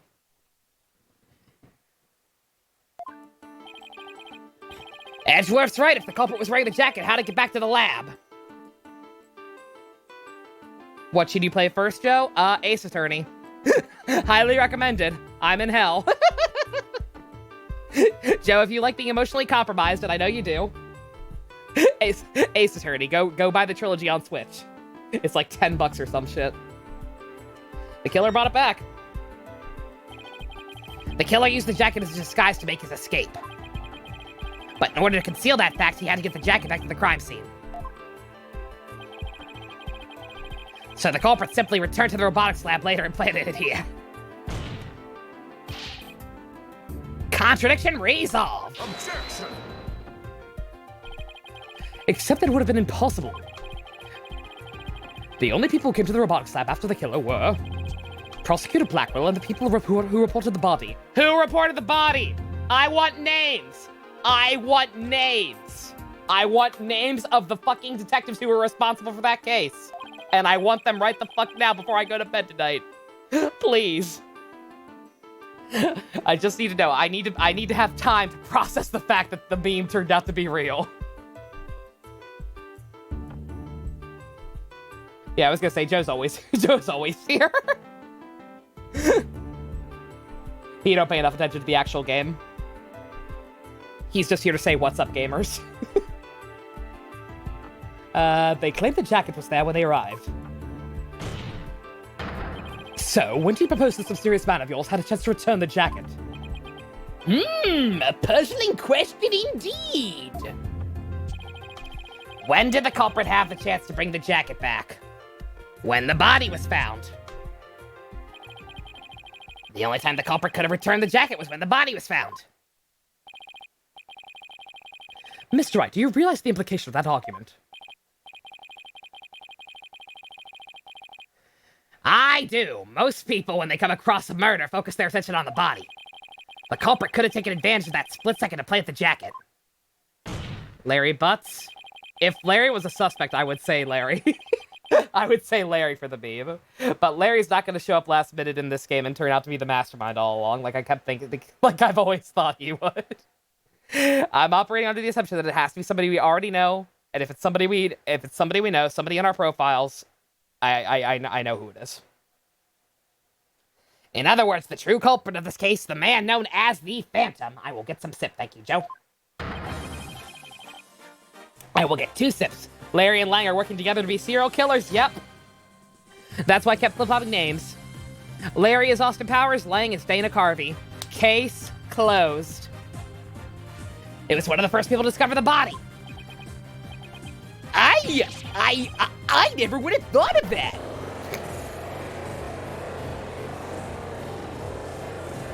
A whale did it! Order! Order in the court! What is the meaning of this, Prosecutor Edgeworth? The body was discovered and reported by a group of 3 people. They were there to collect the space probe capsule in preparation for the Hat 1 launch. One of those people had a special bag to transport the capsule in. Oh, you mean the shock-resistant bag? Correct. I suppose that if the jacket was in that bag, it could have been returned to the scene of the crime without anyone noticing.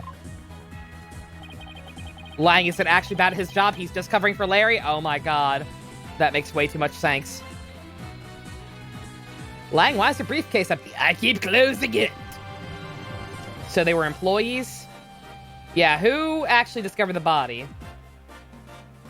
That's actually a good question. I might be completely off.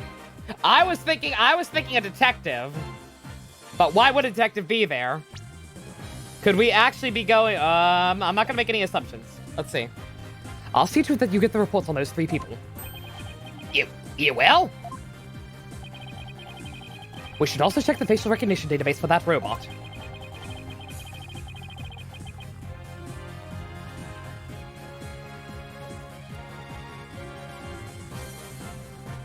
If this person felt the need to hide his face with a theater mask. I also only just now got Justice joke. It might mean that his facial data was what's registered. Prosecutor Edgeworth, does this mean? I have to admit, I believe Miss Sykes' memories to be credible.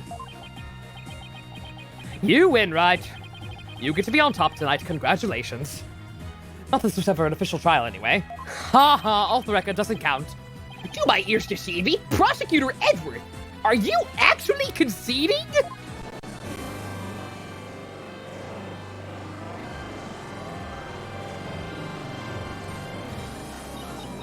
Let me help. Maybe this will help people get the joke who still don't. Agent Lang, why is your briefcase empty? Because I keep closing it.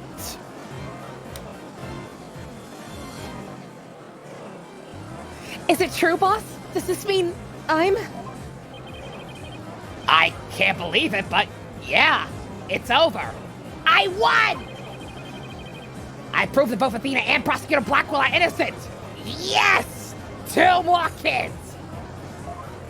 I can't be stopped! Your Honor, I see no need to further prolong this trial. Objection! Hold on, Mr. Wright. Have you forgotten who's in charge of this trial? That's right! I'm the one who's supposed to say I see no further need to prolong. Not you either, Your Honor. The hostage situation, remember? Silence, please. You satisfied yet?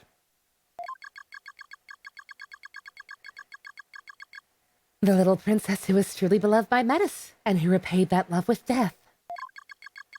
All these years, hating Athena was the only thing that's kept me going. What do I do now? Can anybody tell me? How am I supposed to go on? Miss Blackwell. How unlike you, Aura. Metis was deeply passionate about her work, and she chose you as her partner. Isn't that... Shut up, Simon! You know exactly how I felt about her! Her respect as a co-worker was not all that I wanted! Capcom says gay rights. God damn. Oh my. Oh, there you go. Good for them. Good for them. Then what did you want from her? Oh my. If 3 of these people weren't Yuri or Simon, you're gonna lose it. These bitches gay! Oh. Did you really just go there, Your Honor? Aura, Aura, there is something I wanted to say, if you will lend me an ear. I have in my possession a lead on who Metis Sykes' murderer is. This is why you don't like Simon Athena. I mean, the fact it clearly didn't actually go anywhere is the problem. So I'm not gonna let that be a roadblock.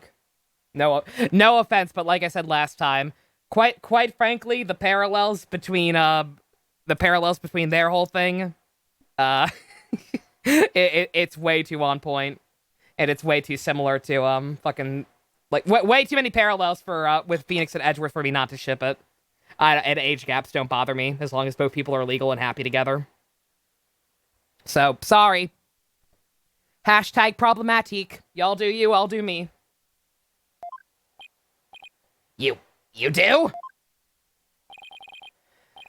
Right, Donor, you asked me about the identity of the Phantom of 7 years ago. 7 years past, whatever. That's right. The Phantom, the person Blackwell's been looking for. Even from behind bars. Teach their own, exactly. 7 years ago, somebody hatched a plan to sabotage the Hat 1 rocket. The spy. But he was no ordinary spy. We knew naught about him. His background, appearance. We came to refer to him as the Phantom. Dana Carvey. At the time, I was working with the police to hunt him down. Then one day a miracle occurred. I obtained a lead on him. Oh, how exciting! What was the lead? A recording of the Phantom's voice, but the quality was too poor for a proper voice analysis. Is this the theme? This is pretty spooky. It actually kind of sounds like Phantom of the Opera music. So he was hired with zero screening? Yeah, fucking right. Yet I had hope Aura's co-worker was a scientist who could analyze human emotions.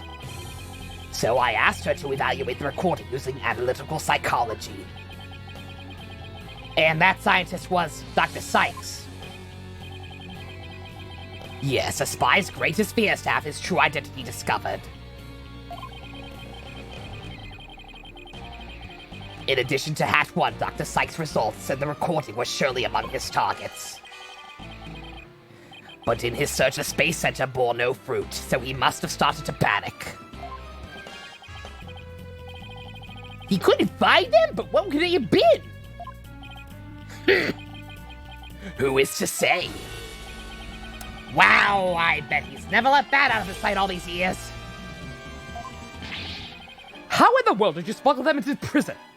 I don't want to talk about it. I ate them! The Phantom of the courtroom is here, inside my mind.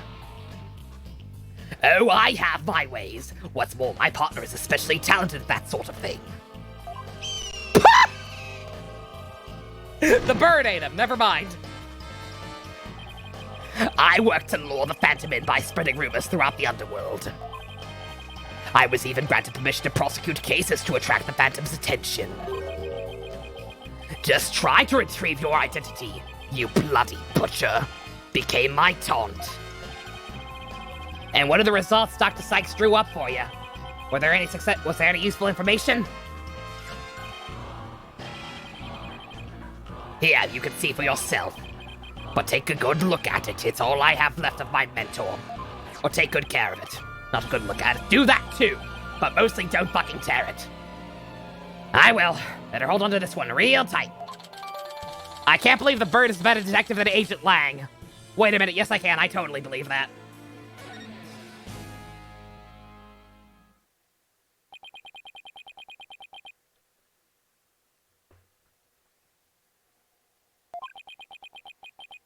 Emotional output of this voice extremely weak compared to typical voices.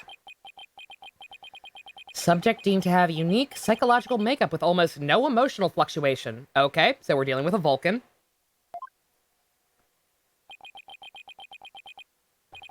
And we lost the evidence Simon gave us. Oops. No emotional fluctuation, huh? A spy who experiences no emotions. Not sadness, nor anger, and naturally no fear. No fear! And no pain. I understood that reference. Common ground. He is the very definition of a phantom. A monster with no heart. Don't you see? Or Terminator. Could also be a Terminator. This creature is the rot that destroyed our lives and set what ails us into motion. The Phantom indeed, a fitting name for the one who has brought darkness to our world. Well then.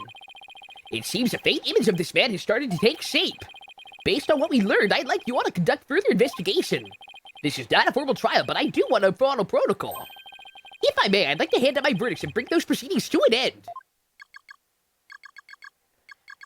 Whatever. Do what you want. What do you mean I got demoted? Who's replacing me? Well, I can't argue with that. Looks like my case is closed. Yeah! You'll hear no objections from me. Yes, please, Your Honor. It's over. It's finally over. Very well, in that case. Prosecutor Blackwell, could you please take the stand? I'm already here. Get more fucking chairs! As a result of this trial, your innocence has been proven. The verdict handed down 7 years ago is hereby overturned. And now, the defendant of the current trial, Miss Athena Sykes. Extreme underreaction. Good God. Yes, Your Honor? I mean, it's in character, but I expect a little more considering he was supposed to die tomorrow. Good God. Can you imagine the fucking relief that man is experiencing? It's inside his head just, oh, thank God I'm not gonna die. I can finally catch up on One Piece. Surely it's finished by now. Mr. Wright, thank you. Thank you for everything. Athena, you're more than welcome. If everyone is ready, I will now give my final verdict.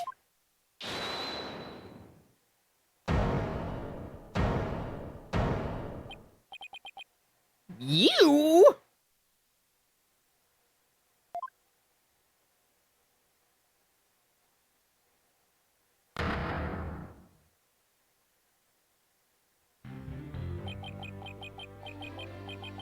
Son,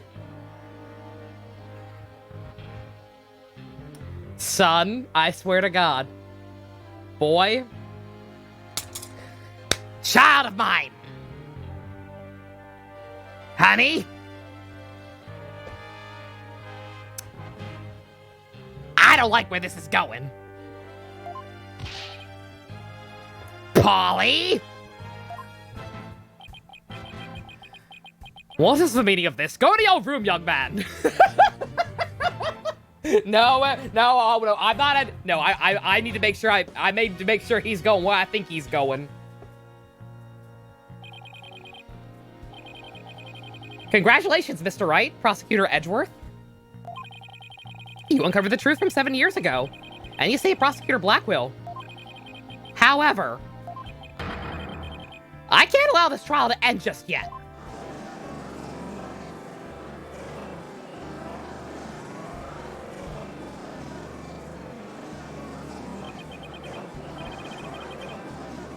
Nani?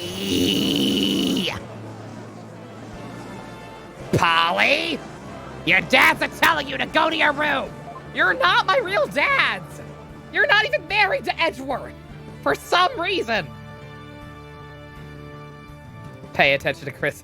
Remember Kristoff mannerisms as he fucking acted like his old boss. I swear to God. Well, okay.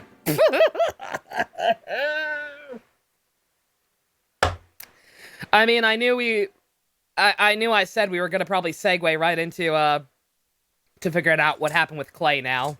But I did not expect it to be a result of, Apollo. Chiming in just in time to not let his sister get the not guilty verdict.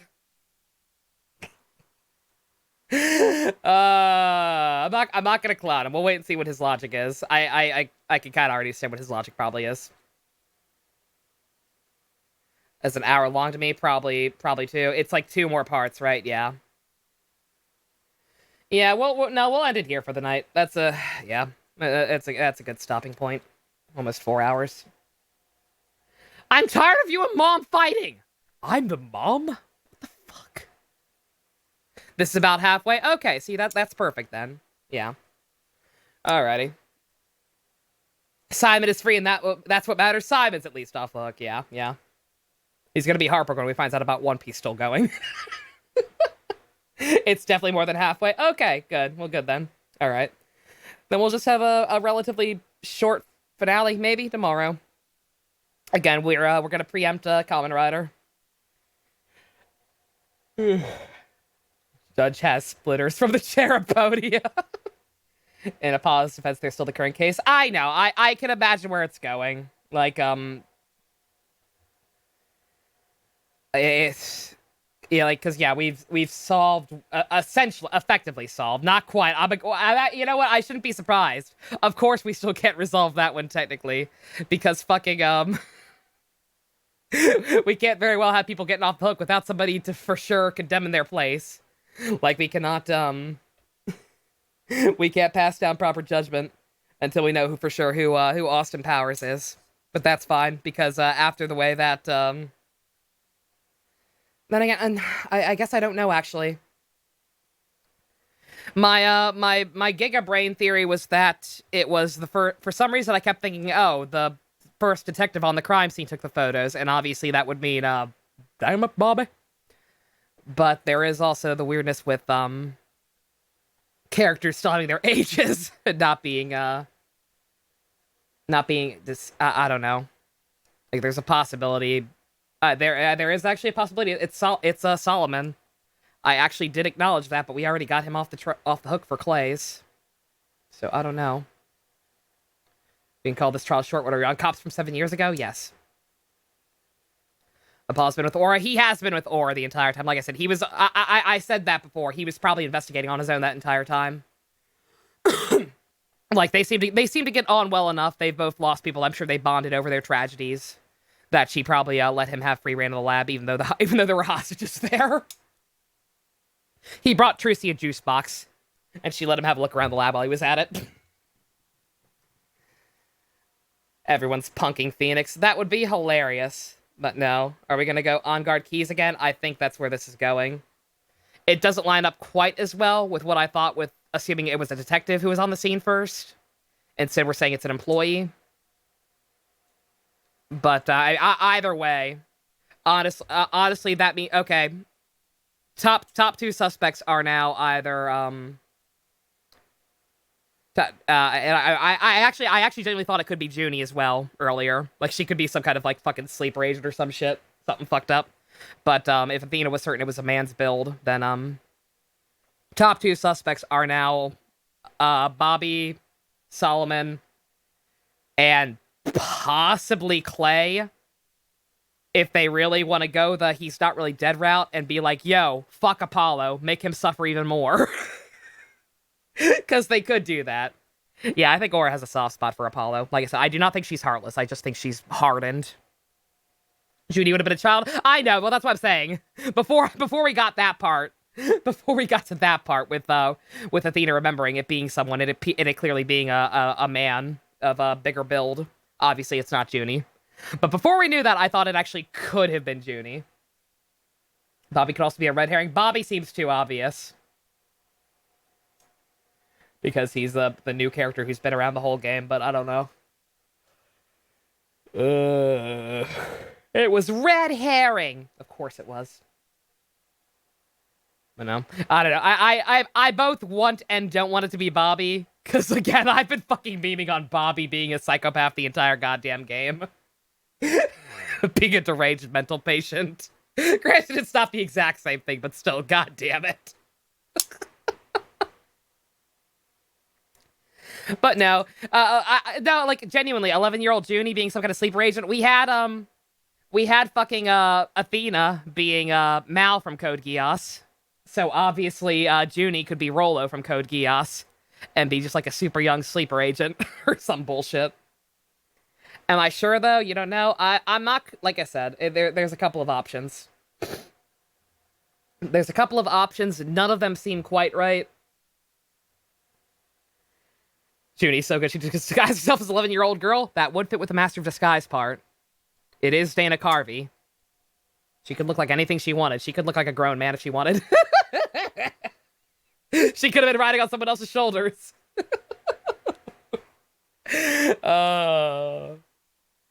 Yeah, it was Junie and her twin sister, Junko, in a trench coat.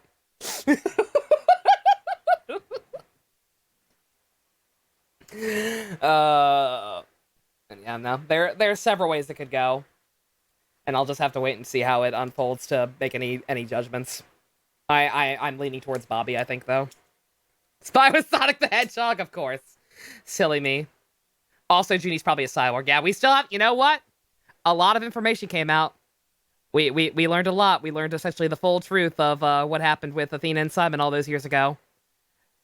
But it has still not been directly said that they are not aliens and vampires, respectively. Case closed.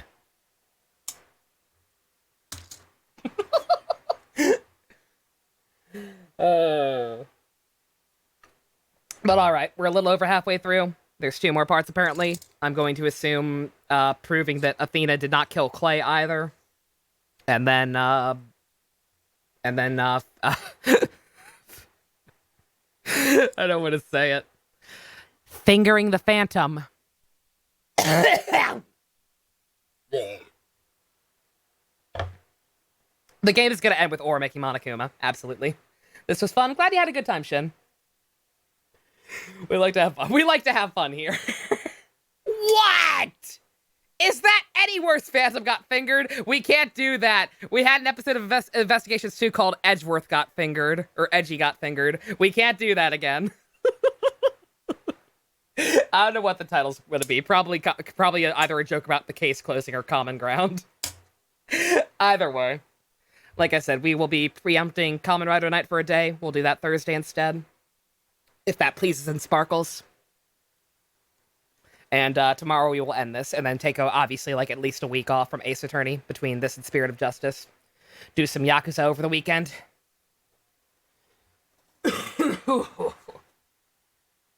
But yeah, intense shit. Simon, I have the power of God and anime is my side. Stream, same time. About the same time, yeah. About 8 o'clock Eastern. Maybe slightly before, maybe slightly after. But that's a good ballpark. We need to know if this game is Kino or not. This game's been on point. But I'm apprehensive about the twist, depending on how it's going to be handled and who I'm actually right about. Would Citra run Spirit of Justice? Spirit of Justice apparently runs fine on Citra. For some reason, it's just this game. This game runs like poopy. Spirit of Justice apparently runs perfectly, especially on older versions. So that one's going to be hopefully a little better. But yeah, all right. Thus far, just judging it from what we've seen so far, it's still Kino. Like I said, the whole thing with this Simon and Athena, I genuinely, if it's problematic, I'm happy for you. I'm sorry. I'm a sucker. It's heterosexual Ferdinand and Hubert. I can't with the fucking Edgeworth Phoenix childhood promise saving bullshit. It's too much. It's too many tropes I appreciate being romantic that I'm probably gonna end up running with it. I apologize. Hashtag problematic. But yeah. Well, we'll see. We'll see for ourselves and make our proper judgment tomorrow on the validity of this game being Kino. Till then, love you guys. Nighty night.